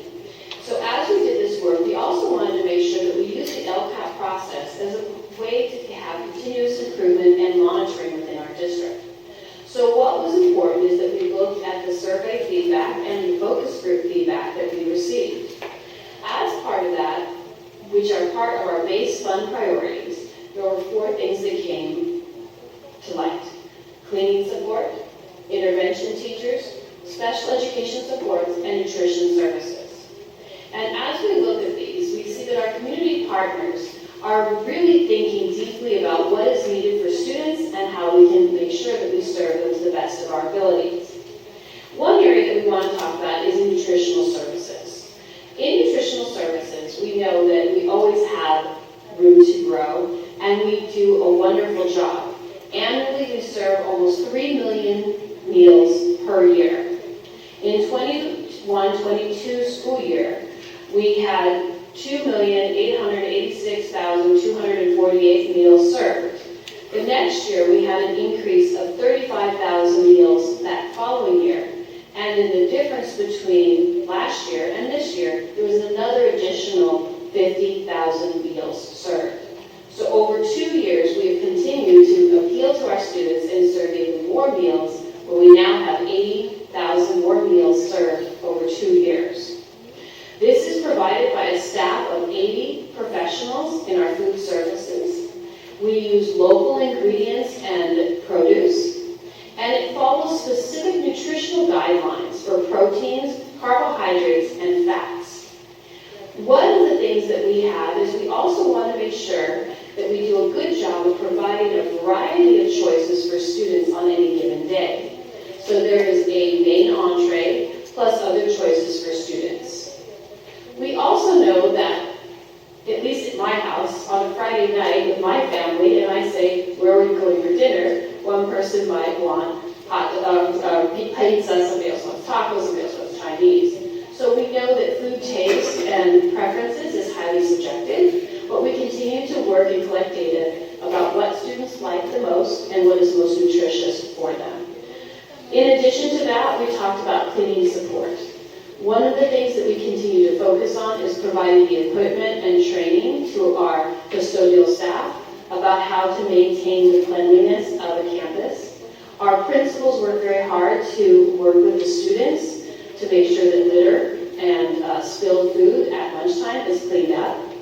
But as we know, at times there's things that happen in bathrooms and other places that may lead to them being dirty at a particular moment, and they get cleaned in a timely manner. In addition to that, we want to make sure that we always are providing those supports to students who need additional interventions and part of our MTSS, whether that be in small group with their teacher or in another manner through their iReady services that we have. Dr. Smedley.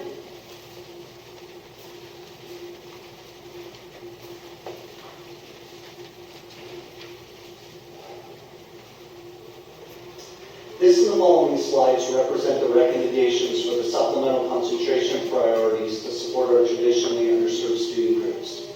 Providing services to these groups furthest from opportunity will also provide services and benefits for all students in what's considered a curve-cutting effect. For Goal 1, academic growth, you can see two key LCAP committee recommendations. An example of increased PL and collaboration time would be once staff have been presented with professional development material, they are provided time to determine how to implement that new learning. We also want to continue to have collaboration time at the beginning of the year for professional learning, along with 2 full days during the school year as well. Under Goal 2, creating safe and positive learning environments, 3 key recommendations surface that you see on the slide. Examples of actions, item 1, include but are not limited to building collaboration opportunities for groups with similar goals, such as psychologists, social workers, counselors, and campus leads. Continuing to deepen the use of transformational consulting, TC, specifically as it relates to chronic absenteeism and student support. And increasing the consistency of PBIS implementation, including check-ins throughout the year. Goal 3, meaningful family and community engagement, focuses on 3 action items. Some key considerations are coordinating celebrations, assemblies, performances, content night like STEM nights, and or educational outreach with compliance events to leverage family caregiver attendance. Also, the creation of an efficient intake process for foster youth and their family and caregivers when they initially enroll in OUSD. Last year, Goal 4 was specific to foster youth, but this year we were directed to embed foster youth goals throughout sections 1, 2, and 3. For the upcoming LCAP cycle, the state now requires us to include our equity multiplier schools for Goal 4. Surfside High School and Surfside Academy have qualified as equity multiplier schools and will constitute our Goal 4 moving forward. We'll have more on that goal as we move throughout the year.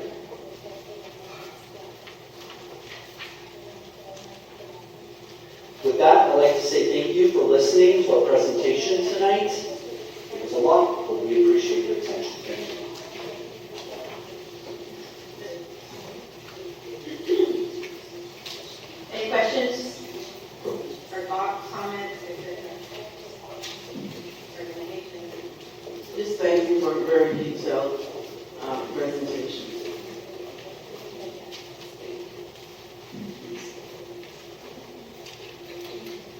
Something that just stood out to me is that the middle school may have dropped in the academic growth, and so I work in a middle school, so I know how tough it is with middle schoolers, and so just, as a district, what are we doing to support our middle school teachers, our middle school students, and finding ways to engage students and ensure that they're successful.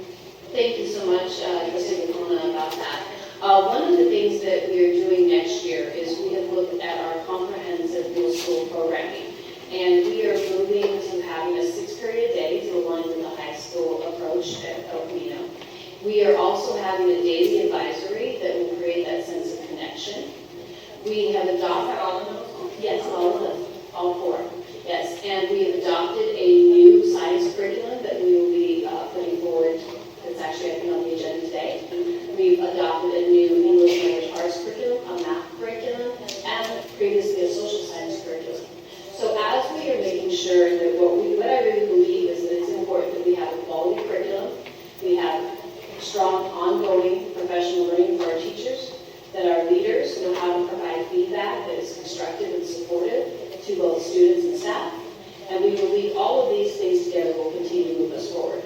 In addition to that, we have supports through our county partnerships that really look at how we provide early intervention to our students who may be struggling.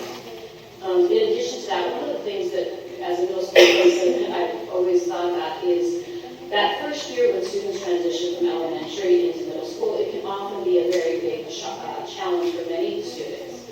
And sometimes we think about this and we think, oh my, but inevitably from that first year to when they leave, they've really grown and they are ready for high school.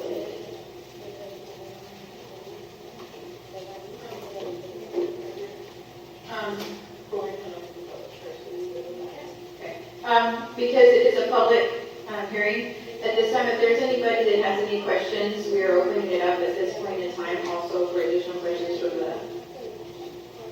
or comments, actually. I'm sorry, comments from the community at this point. Do we have anything? Okay. Sorry, go ahead. I just wanted to point out some of the positives. So looking at the iReady data, and thank you for showing off and telling me the difference between the two. I think it's really great looking at K123, the progress that they've made. That's huge. What are you doing to preserve what's working right now? I can't wait to see those recommendations. I saw that intervention teachers is on the recommendations from the committee. Are we making changes on how intervention teachers, how we do it this year to next year? Absolutely. Our committee really thinks deeply about how to support all students and those students who may be struggling. So in thinking about that, we think about what is the goal we're trying to achieve. And what we want is for students who maybe have needed more repetition or a different way that things are presented, that they have that opportunity. So next year, what we are looking at is that we want to expand arts for all students in our district based on our Prop 28 funding. So today we talked about the music teacher job description. So all of our students will be receiving music in one form or another, whether it be choral music or instrumental music in the 4th and 5th grade. In addition to that, we will have teachers who will be teaching art to students so that teachers can provide small group instruction and targeted intervention to those students who struggle. We have found this to be the most effective program that we have. At 2 of our schools, Nichols and at Del Rio, we've seen incredible growth. And our teachers report also that they really like it because it allows them to have that time with the students to provide that targeted support because the classroom teacher knows their children the best and the children respond the best to their classroom teacher supporting them in their learning. So the teacher, thank you. So the teachers, how it's done now is students that that are identified to need additional support are In some schools are sent away to a different teacher. to an intervention teacher, That's for a small group. Okay, and so this is switching where the teacher is responsible for the small group interventions and the rest of the students go to art. That's correct. And what concerns me about this is some of these students that would benefit most from the arts will be in intervention that they need, and they will not be getting that intervention. And that we always have those concerns. We absolutely agree with you, and that is part of the design. So all students receive art instruction. So for example, let's say that the art instructions take, these are not the right minutes, but let's just say that it's an hour of art instruction. Groups will be pulled in 15-minute increments so that the students will all be able to participate for at least 45 minutes of the instruction or half an hour of it. So no one is not getting the art, everyone is going to get a mixture. And at Del Rio and our other schools, sometimes they meet in whole groups with our most advanced learners so that we can accelerate them and provide them with that enrichment as well. Thanks for explaining that. Thank Thank you you. for this open time. We didn't know we'd be able to ask you questions, so this is a good time for feedback. Sorry, just understand though, it is a comment, not a question. So just understand these are, we were taking comments at this time from you all Okay. about the I'll LCAP. try and frame it that way. Yes, yes. Thank you. The comment is, I don't understand. I think you've been focusing on iReady and maybe as an assessment tool since 2019, and that obviously showed from the fall when they first come back to the spring a good change in learning. However, how does that help with the state test scores, which is what everyone across the state looks at and what everybody competes with? In other words, what is the point? I mean, the teacher, and I don't know, I can't ask a question. I'm saying, what is the point of assessing with one program if it doesn't produce results in the, I think Stacy mentioned it, the compared of the CAASP scores, the state scores? So I guess that's my comment. I think that was, you and I were thinking alike when I asked Dr. Levy to explain it, and what I got, let's see if we're testing my knowledge now, is the iReady is 3 times a year, and it is showing progress over time on the same state standards that are measured 1 time a year on a tool that the students are. I was a teacher, I had students with disabilities that would have to take these assessments as well, and they were not familiar with the format of it or the novelty of it, and like, you lose, especially with the 3rd graders, 4th, 5th, they're like, oh, this is new, or they lose interest because it was challenging.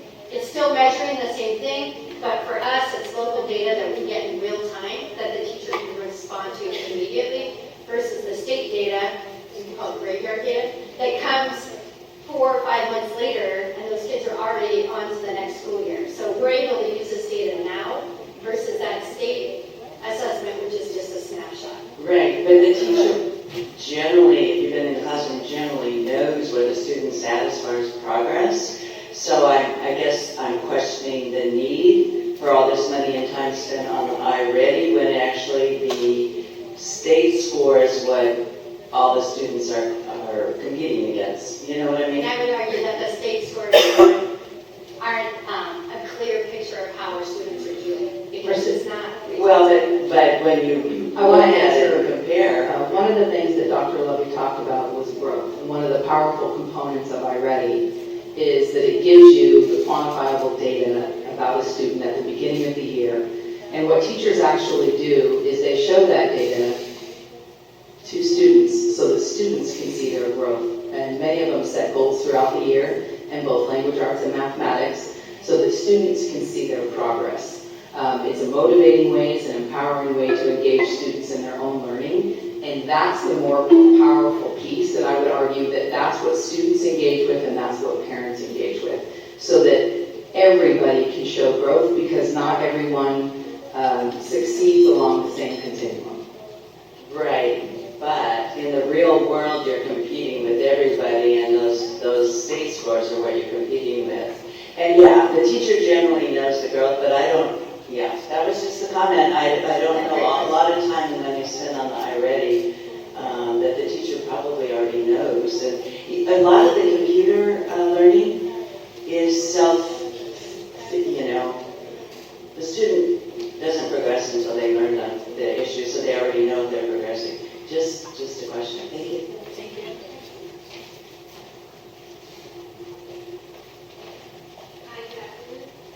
Hi, board members and superintendent.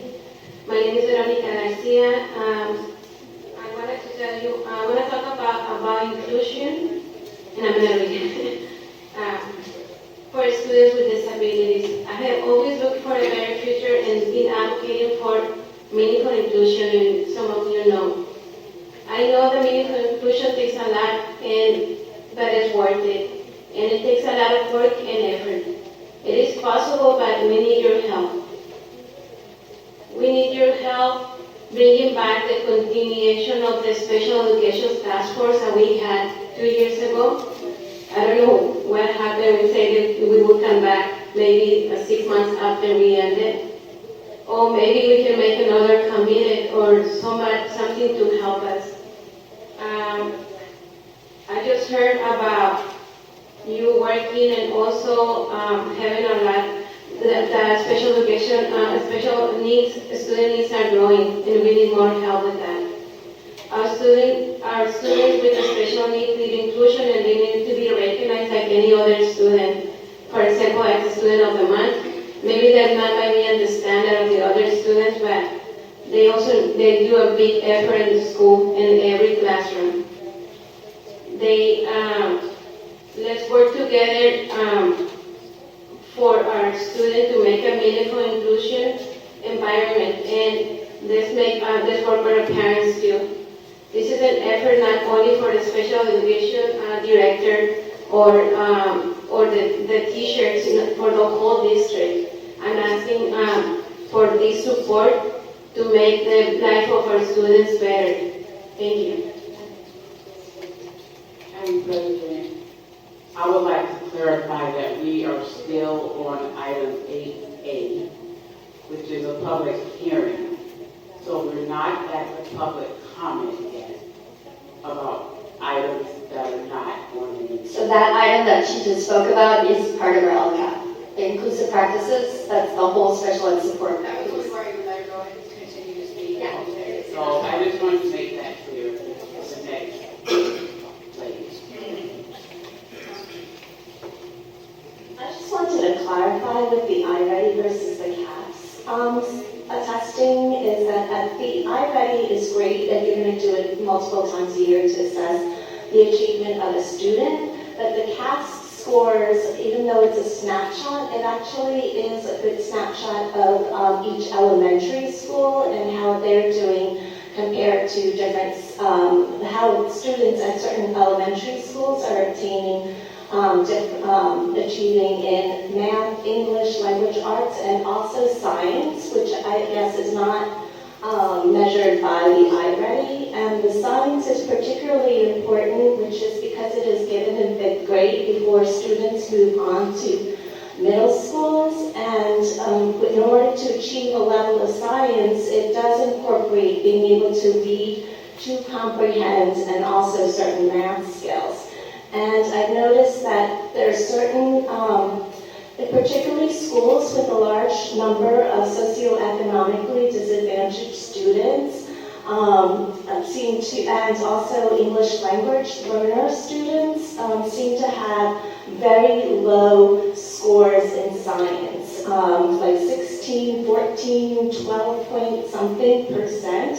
And I'm wondering what you are going to, how you are measuring how these students in certain elementary schools do when they move on after 5th grade into middle school and and then move on to high school. Like, what is their access to education? Because it certainly seems like there's inequitable access to education for certain students at certain elementary schools. So I hope you'll consider that when looking at all the test scores, that even if certain students are achieving better, and also to look at the threshold of where they were at. Like, I've been looking at some of the chronic absenteeism rates, and like at Libby School after the pandemic, the first year back to school after the pandemic, the chronic absenteeism rate for students with disabilities was 67%. And then yes, it did decrease to 52%, but still 52% of students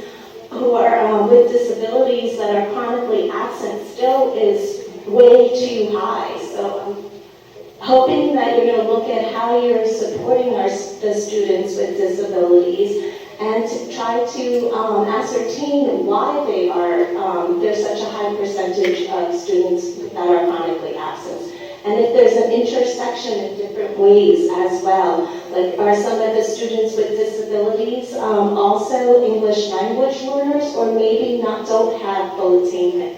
Okay, thanks. Thanks. Thank you.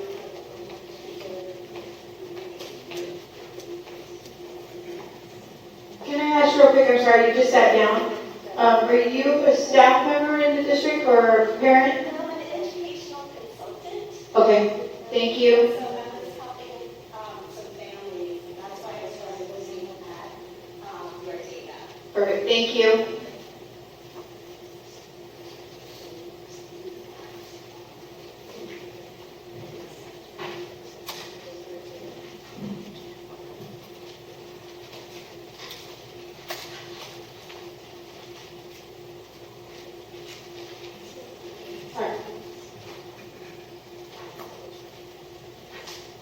So I have a question, what's next? So we meet again this month? Yes, and so the next step in the process is that we've had the public hearing. Our LCAP and local metrics are displayed on our website for the public to review.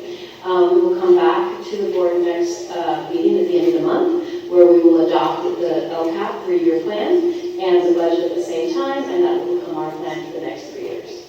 And then for each one of those goal areas, are we to have more information on how we're going to address each one of those goals? Those are contained within the LCAP document that is posted on the website.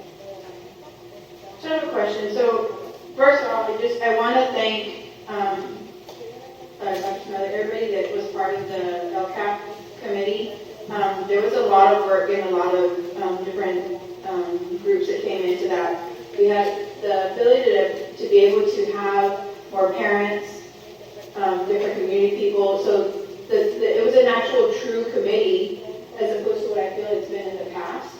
And so I want to thank you all for making that happen, because I know that took a lot of work to be able to make the meetings happen, one, and then just the change in how we did things within the meeting itself made a huge difference in the way that we were able to collect the data.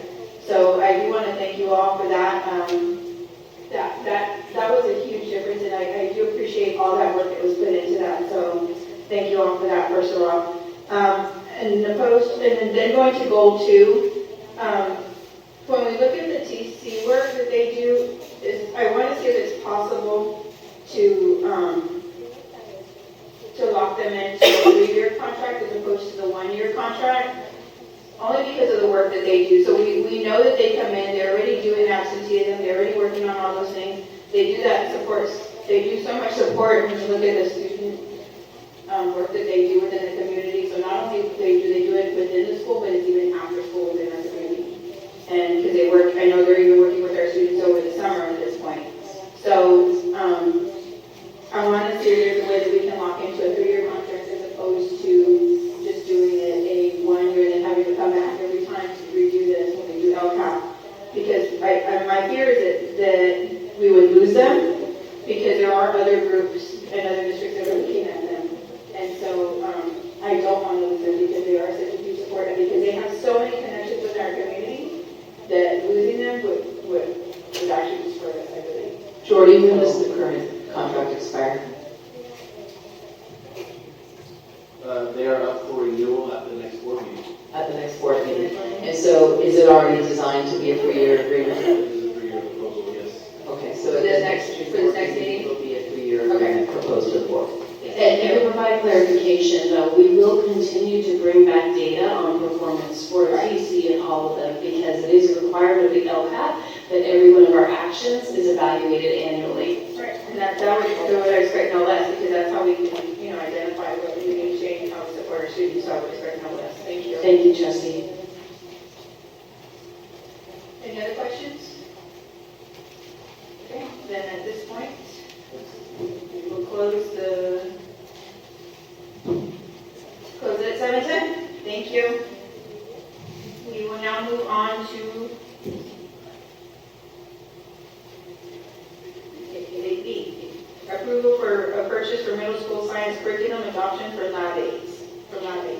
So we're very excited to bring forward this purchase agreement for lab aids. It is a science curriculum for our middle school students.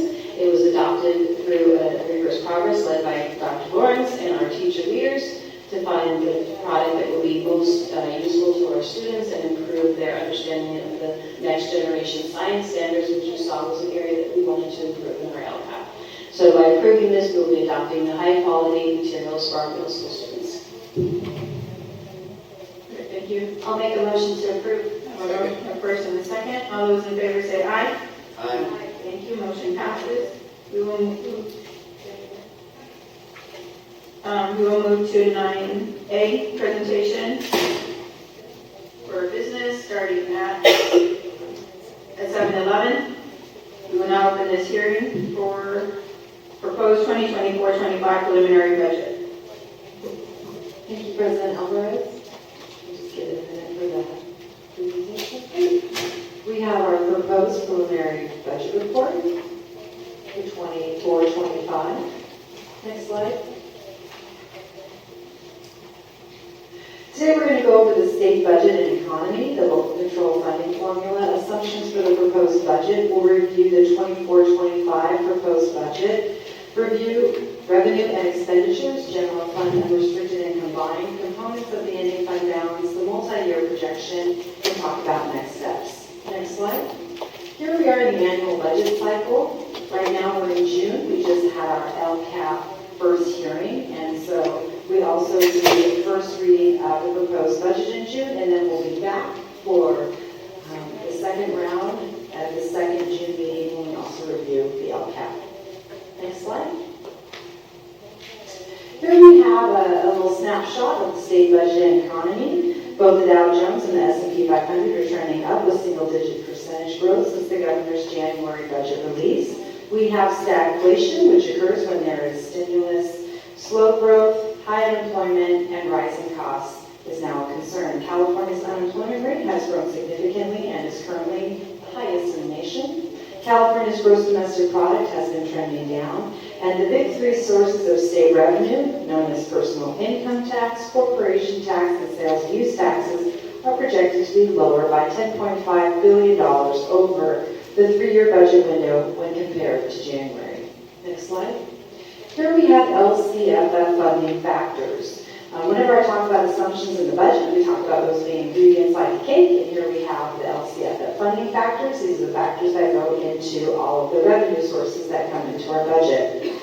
For COLA, we landed on 1.07% statutory COLA, applied to the base grants as well as TK and home-to-school transportation add-ons.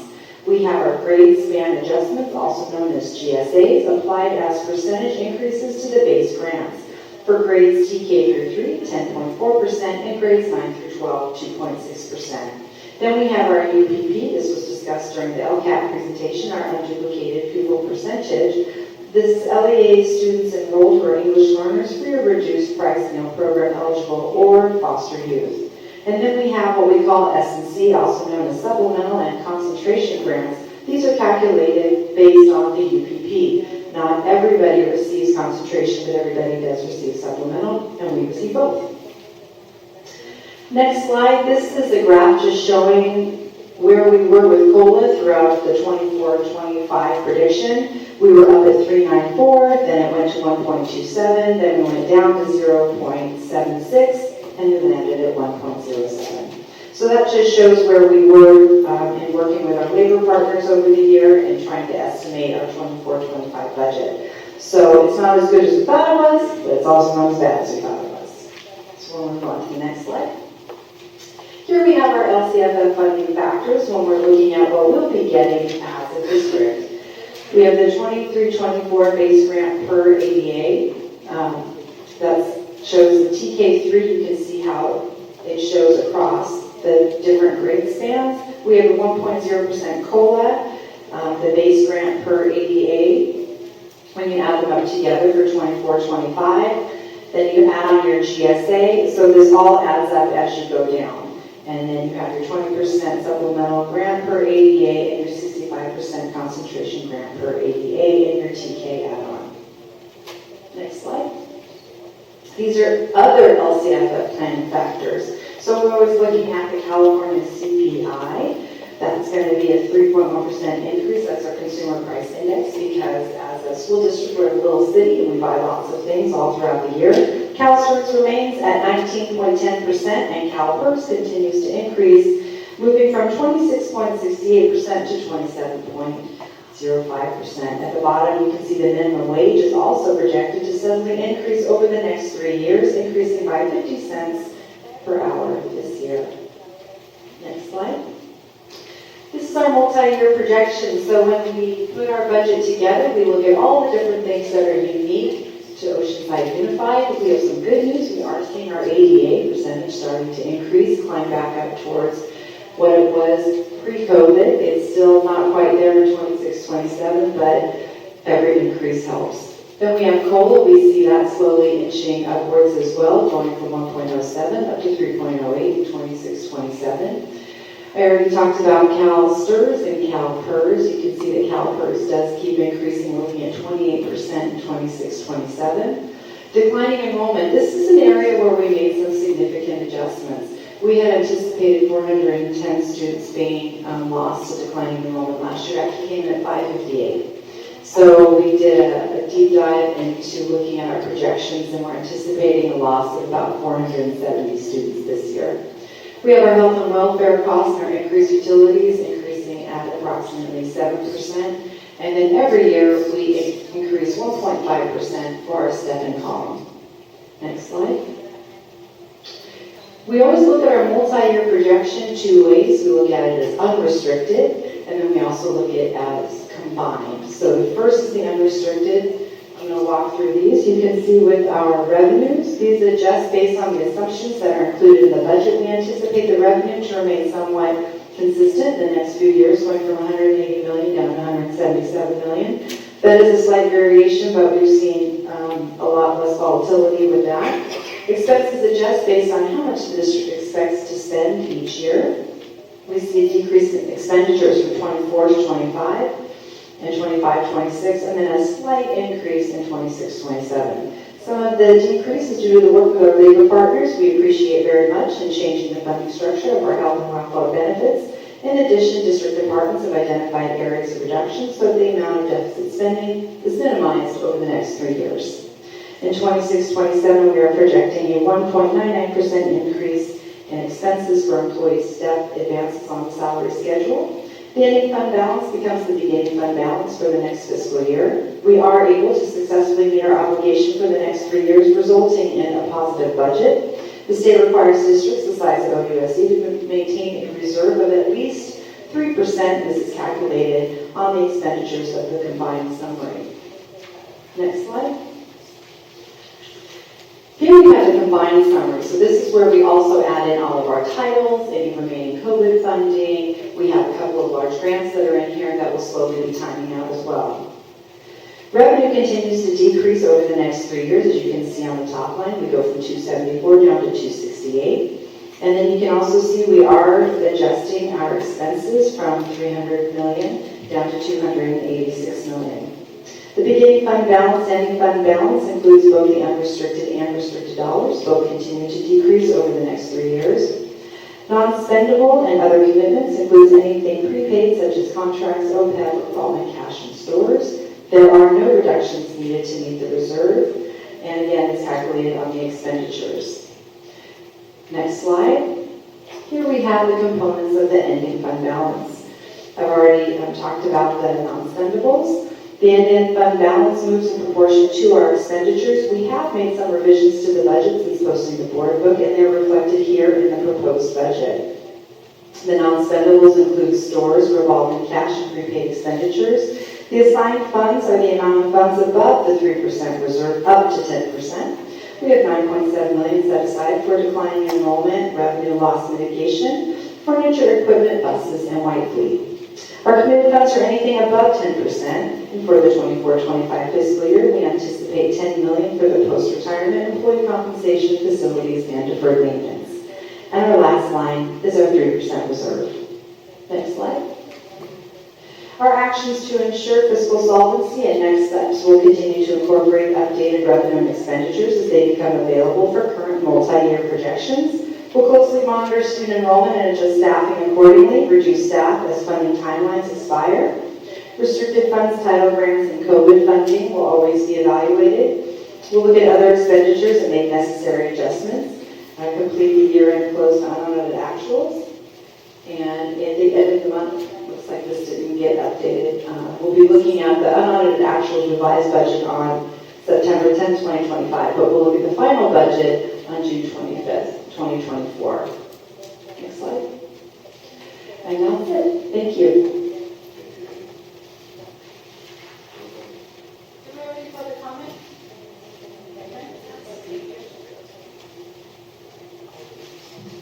At this point in time, do we have any public comments?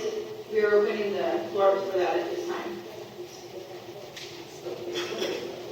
Okay, we will close public comment and we'll open for questions from you. I move approval. This is excellent work that the staff has done and presented to us in a timely manner, and it'll be here in 2 more weeks for final adoption. I'll second. We don't need a vote on this, but I appreciate you liking what we're doing. And I just want to commend Dr. Norman and Kristen and all the staff that work together to present a budget that doesn't require cuts at the board level or layoffs. You've been reading about districts throughout the state that have been laying people off, and we didn't have to do that. So I commend the staff to make the adjustments necessary, and also working with our labor partners to make our budget 3 years in a row a positive budget. So Andy Norman, thank you. Yes, thank you. Do you anticipate with September and the lag of summer, any change in the budget in terms of what's happening in Sacramento? As top of the remote. No, I don't anticipate any changes at this point. Okay, any other comment? Okay, then I will close this public hearing at 7:22.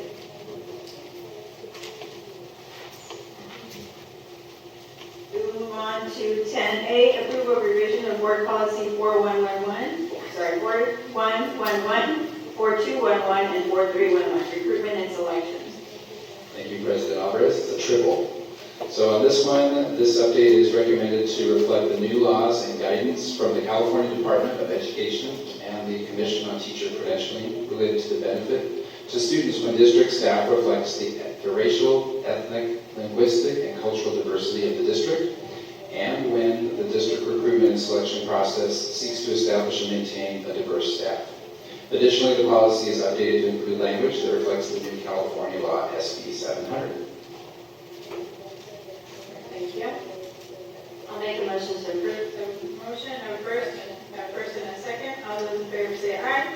Aye. Thank you. Motion passes. We'll move to 10B, approval revision of board policy 411.42, 4212.42, 4312.42, drug and alcohol testing for school bus drivers. Thank you, President. Changes from CSBA. The changes reflect and clarify the obligation for school bus drivers to submit to drug and alcohol testing under federal law. It also clarifies the responsibility for reviewing positive tests, the consequences to be imposed in the event of positive findings, and the steps taken following positive findings. Are there any questions or comments? We will call for a motion. I'll second. I have a first and a second. All those in favor say aye. Aye. Thank you. Motion passes. At this point, before we move on to public comment, I'm going to ask for a 10-minute recess. If you put that up on the screen, that would be great. Thank you.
Aye.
At this point, we'll move to public comments on non-agenda items. During this portion of meeting agenda is titled Public Comments on Non-Agenda Items. Individual speakers will be allowed up to 3 minutes total to address the board on non-agenda items.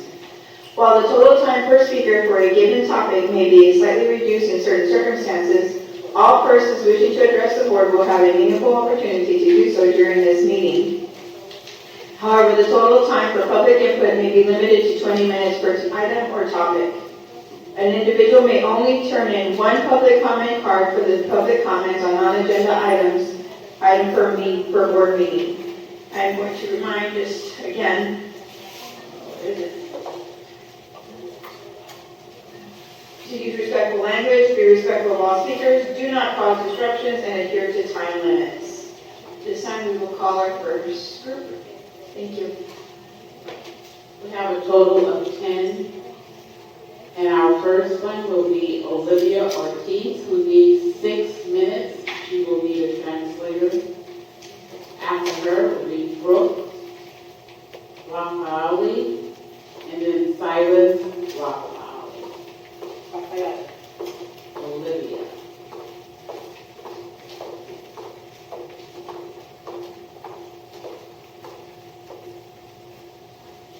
Buenas tardes. Can you please change that to 6 minutes? We're going to run it twice. Okay, thank you. Buenas tardes. Yo vengo aquí a hablar por el bullying que mi hija sufrió en la escuela Middle School en Arico. Ella sufrió 2 años de bullying. En este caso, nosotros fuimos a reportar muchas veces los abusos que le hacían. Simplemente simplemente nos decían el principal que iban a hablar con las niñas y que iban a hablar con las niñas y no paraba ese bullying. Nosotros, mi hija sufrió cortaduras por ella misma. Ahorita ella lleva terapia para solucionar porque le hicieron como físicamente y mentalmente, ella sí estuvo un poquito mal. Ahorita ella ya terminó la middle school, pero todo ese tiempo que a ella le hicieron, ella no quería ir a la escuela. Todos los días era llorar y dejar a la escuela llorando, porque para ella era todos los días volver a lo mismo. Hasta que pues mi esposo y yo tuvimos que hablar con el principal, el licenciado, el maestro Mora. Dijo que iba a hablar con las niñas porque no podían hacer otra cosa más que hablar con ellas. Entonces nosotros, mi esposo y yo tuvimos que decirle que si no hacían algo al respecto para solucionar el problema, teníamos que tomar cartas del asunto.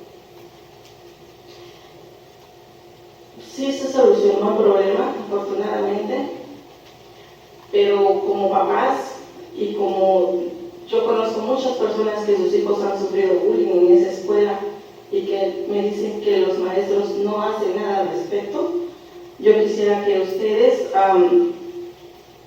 tomaran cartas en el asunto para ver por qué dejan que muchos niños hagan todo eso. A mi hija le decían por su color de piel, porque somos latinos, y yo creo que eso no es justo. También quiero agradecer a la maestra de español,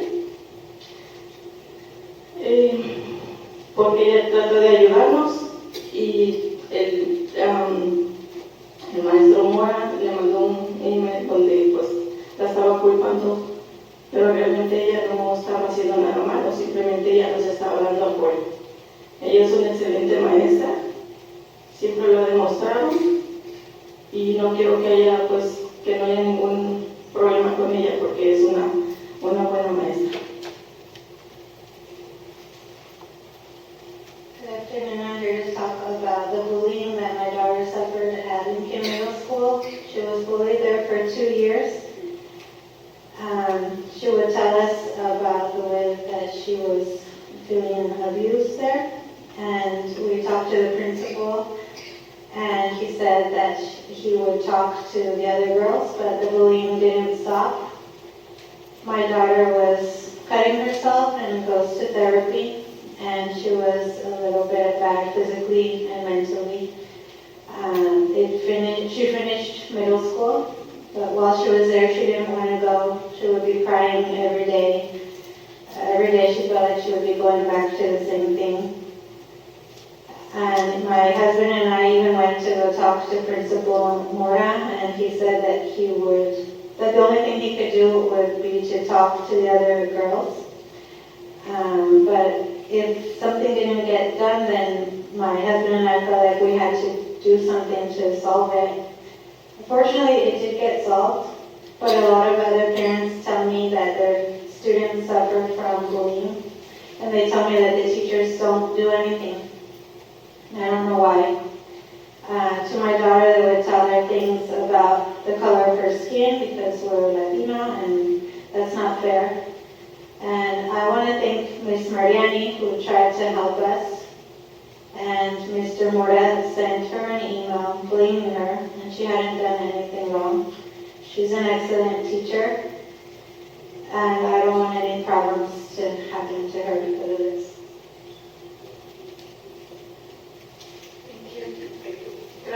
Thank you.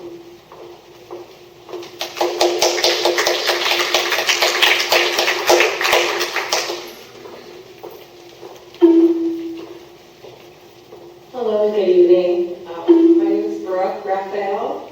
My son Silas was bullied multiple times when he started his schooling year in the fall at Lincoln Middle School. I tried multiple times communicating with his teachers and reaching out to the principal at Lincoln. And to this day, I don't even know what the principal at Lincoln Middle School looks like. When they had open house, he wasn't there. multiple times in the beginning of the year to try to let him know what was going on with my son, because in multiple classes he kept running into being bullied in multiple different ways. And my younger child is still at Pablo Talk, where my son Silas left in 5th grade. His teacher, Mrs. Victoria Mariani, was his teacher, and I confided with her what was going on. She was always a caring teacher and always wanted to know how Silas transitioned over at Lincoln. So after about a couple months in of not really getting any communication, I heard from a parent, her daughter lives up the street, telling me that my son was getting bullied by a gang member, and my son is not really connected or understands a lot of that stuff. He's a lot younger, way he likes to do things still, and so she was warning me, just the danger my son was getting into, and that I wasn't getting any help. So I pulled him out, and he's now in Coastal Academy, and he's doing a lot better. But I'm here today Miss Marion is the only person that presented this to the principal, and now she is getting penalized for it, and I don't understand why a teacher that is the only one that stuck up for my son and I, trying to help him, because we wanted to keep him in this local middle school, in our local neighborhood, and we can't, because I don't feel he's safe. So I applaud Ms. Mariani for helping us, and I don't know why the school system is penalizing him for it. Thank you.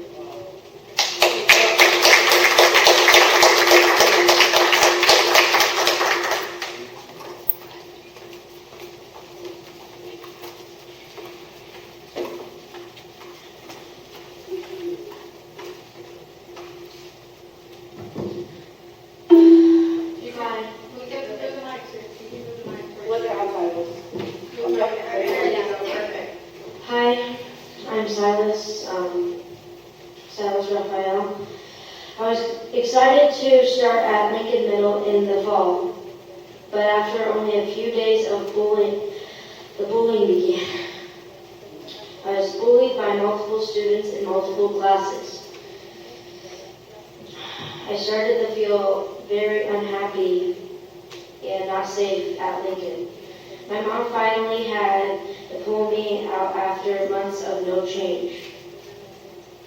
I am now at Coastal Academy. I feel a lot safer there. And my 5th grade teacher, Miss Mariani, was the only person within the school district who stuck up for me. I feel Lincoln never really cared.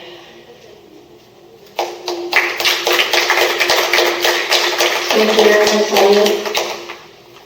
The next 3 speakers, Lauren Serrano, Nancy Nunez, and Emily Bridges.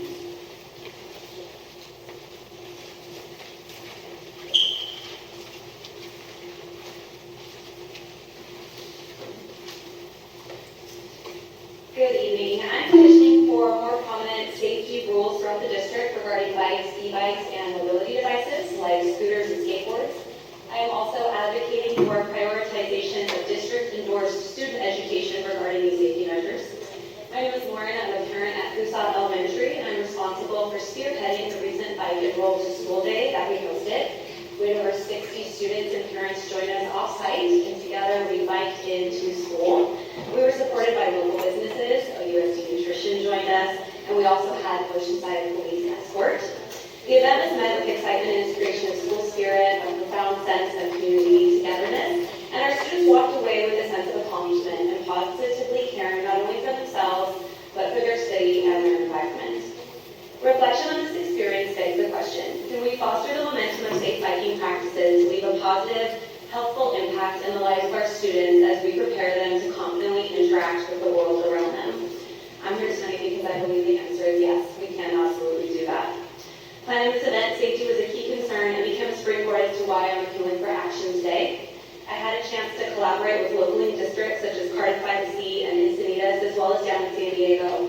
Sadly, they have also lost students to bike-related incidents, as we have in 2015 with 12-year-old Logan Lipton. All our students were required to have an adult signed safety waiver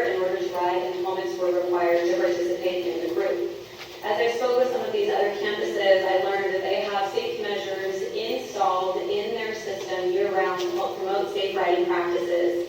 Things such as mandatory safety assemblies and bike registrations for all wheels that enter campus. Over the last 3 years, Oceanside Police Department has reported that 21% of all bike and e-bike collisions have involved juveniles. What responsibility as a district do we have in protecting the lives of our kids on the road as they are traveling to and from school? Board endorsement of Regulation 5142 requiring helmets for students indicates that we collectively acknowledge and agree that we have a role and a voice in this issue. But as a parent in this district, I feel that more can be done to move the needle in educating and enforcing this critical safety measure as well as adding upon it. In conclusion, I would like to volunteer personally to grow this initiative with the board's endorsement as an appointed Safe Routes coordinator to build upon the Safe Routes school plan that was compiled on our behalf in February 2021. With a nod to our neighboring districts, I too would like to activate the task force to create tangible and impactful safety practices that can be enforced as well as actively educate our students on these practices. Thank you so much for your consideration.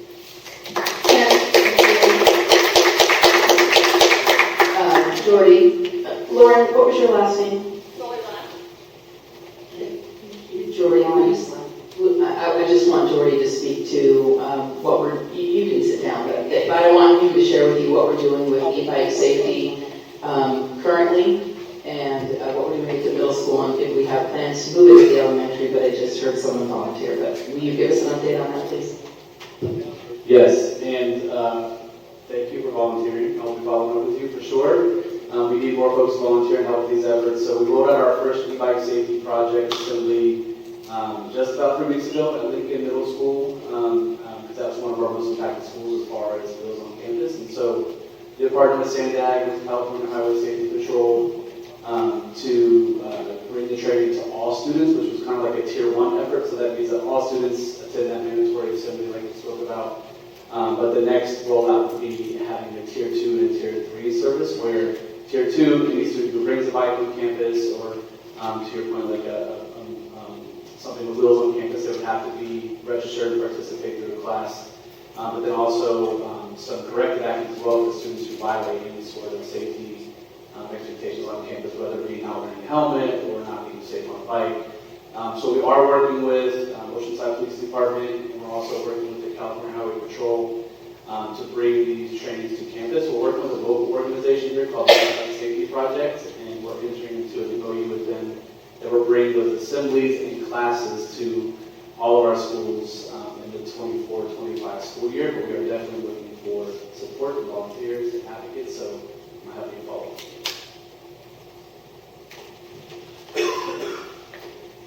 Good evening. My name is Nancy Nunez. I am a registered nurse and also an educator of 42 years. There's a saying that says ignorance is bliss. I don't agree with that. There's a downside to that because there's often negative consequences and poor decisions made when we're ignorant. So I feel like it's time for me to step up to my educating. Let's start with what happens, and my topic is psychological and medical ramifications of transgender operations and procedures. Let's start with what happens when they start hormone, puberty blockers. Medicines used to postpone puberty in children. Most common GnRH, gonadotropin-releasing hormone, causes waking, hot flashes, headaches, stops periods, voice deepening, and facial hair growth. Puberty blockers impact bone mineral density, which may not be fully reversible, with associated risk of osteoporosis and fracture. That may not mean anything now, but it has a huge implication later in life. Taking cross hormones can reduce fertility. Cost of puberty blockers approximately $1,200 per month for injections, and range from $4,500 to $18,000 for an implant. Insurance companies often deny why encourage something in your schools that can potentially cause so much financial hardships for a family. I'm going to move on because I have a lot, but I know I'm on time. But psychiatric ramifications. In a 2015 survey, they have found that there's a 2-fold to 3-fold increased risk of suicidal psychiatric disorders, including depression, anxiety disorder, suicide attempts, self-harm without lethal intent, increased inpatient as well as outpatient hospitalizations.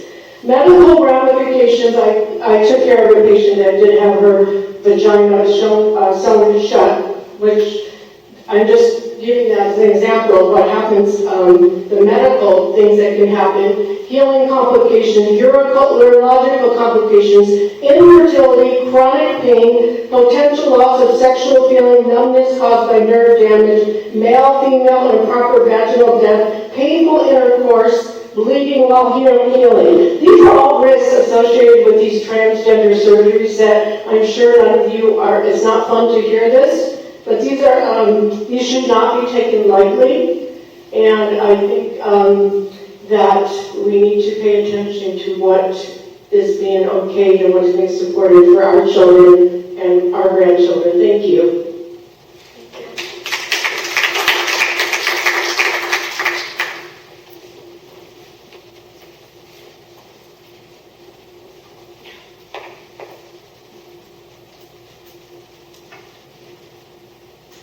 I'd like the board to consider some questions about ethnic studies whenever you get the information.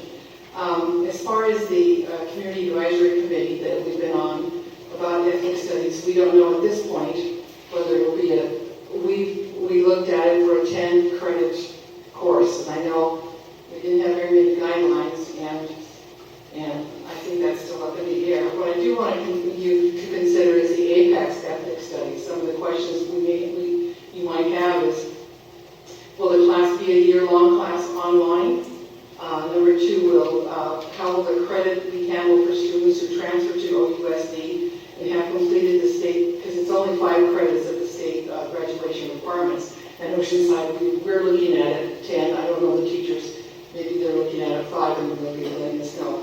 Also, if a student decides to take the requirement online during the summer, which will only be 5 credits, will OUSD accept that? So you've got the credit recovery kids that will be taking ethnic studies that way. Then you have the other kids that will be taking the high school, college credit, ethnic studies. And the courses can be taken through Maricosta by way of Cal State CSU East Bay, which East Bay is in Hayward, which is south of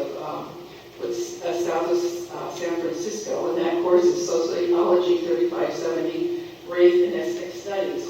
And when you look at the Maricosta's syllabus on ethnic studies, it's totally different from what our committee, as far as a community committee, wanted for Oceanside. So this is not Oceanside, it talks about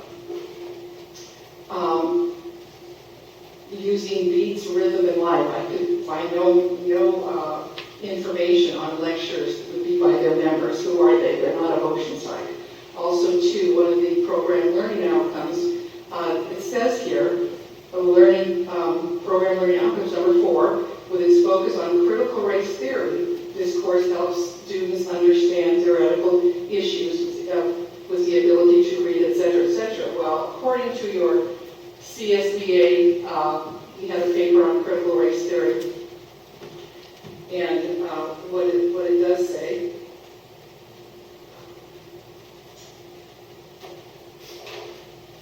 I have my eyes dilated, so I couldn't read from the paper. I have to read from here. It says, critical race theory, and this is CSBA, what they said about critical race theory, which this class that these kids would be taking. Critical race theory was developed by left-leaning legal scholars, some that were neo-Marxists. Marxism is too complex to explain appropriately here, but it was simple. Oh, that's it. Anyway, so why have Marxist information to our kids when they don't even know our Marxism? Thank you. Three speakers, Mark Kenny, Janice Saloka, and Patty Day.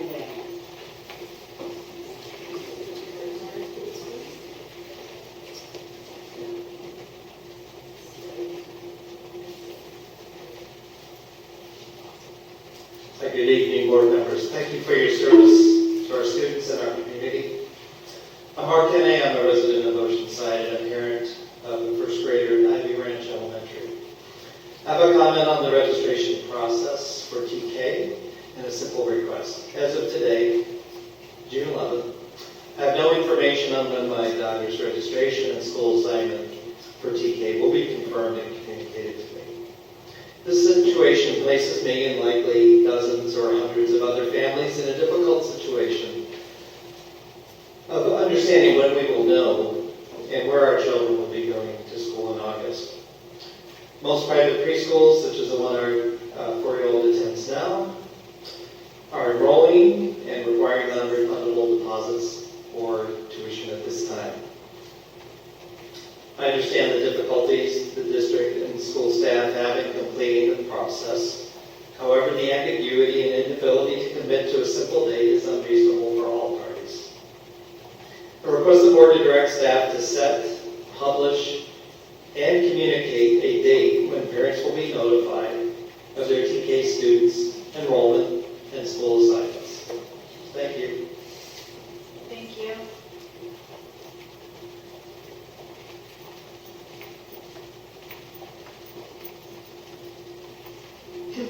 Hello.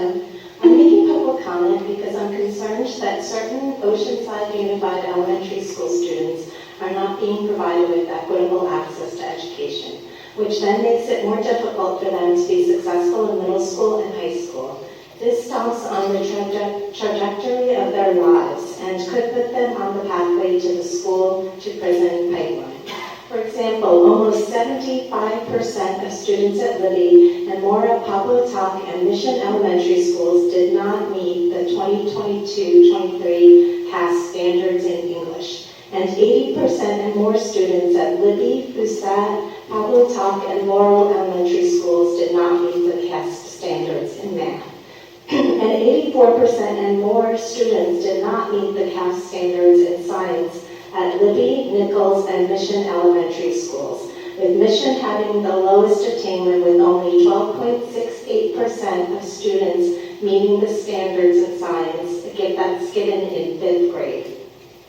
It is also concerning that elementary schools like Libby and Mission that have a large socioeconomically disadvantaged student population, 92% and 93.7%, and of a high percentage of English learners, 38.9% and 41.2%, have such low attainment percentages. Thus, I question how many students who have not met the standards are multilingual learners that do not have full English language acquisition and/or are students that have exceptional needs. And I question if staff at elementary schools with a large amount of multilingual language learners are trained to support the needs of students with cultural differences or that are struggling with language acquirement, and to also ascertain which students are struggling because they have learning or reading disorders, particularly as there is an underrepresentation of dyslexia diagnoses among students of color.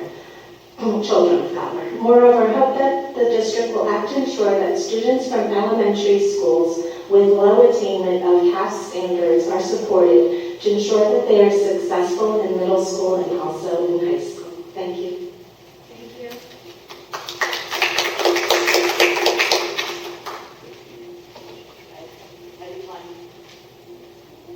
Maria Oshama.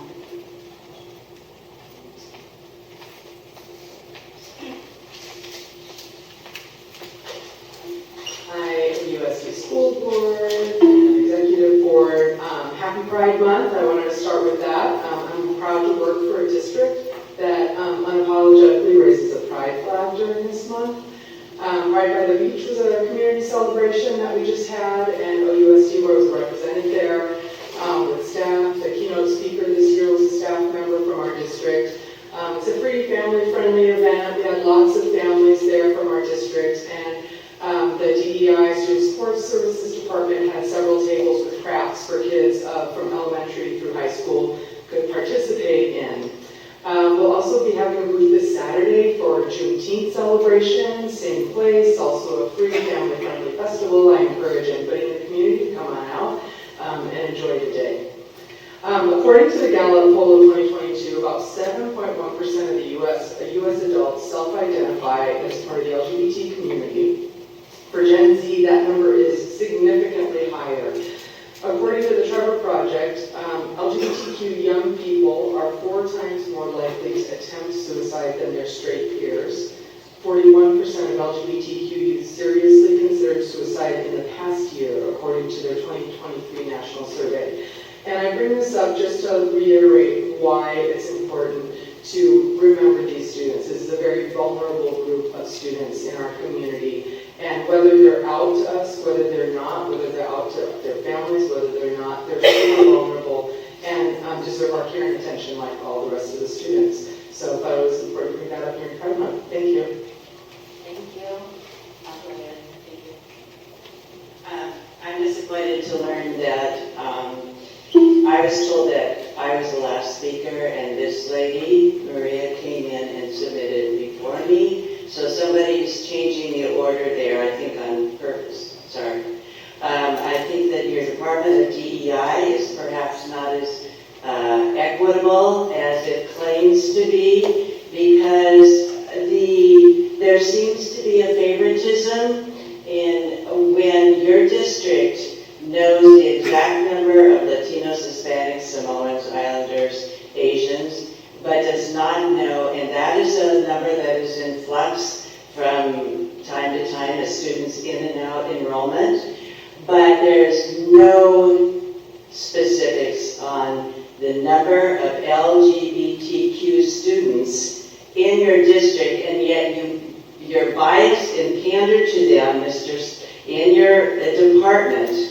And how can you have a department that favors one minority, shall we say, that you don't even know the numbers to? I mean, I'm getting really upset about this. You have almost $1 million in salaries in this department, and you favor this one community. Why do you have school district money going to a table at certain LGBT events, Pride Festival, transgender things? What about the Filipino Festival? You weren't there. What about the Samoan Festival? You're not there. What about a table for the autistic children, or the hard of hearing, or the blind? Where's your equity in that? I think that this tonight, with this speaker always speaking last, and there's no one behind, which I was, shows what this district is doing, and I don't think it's equitable at all. And I think to allot a whole department to that persuasion should be known. Thank you.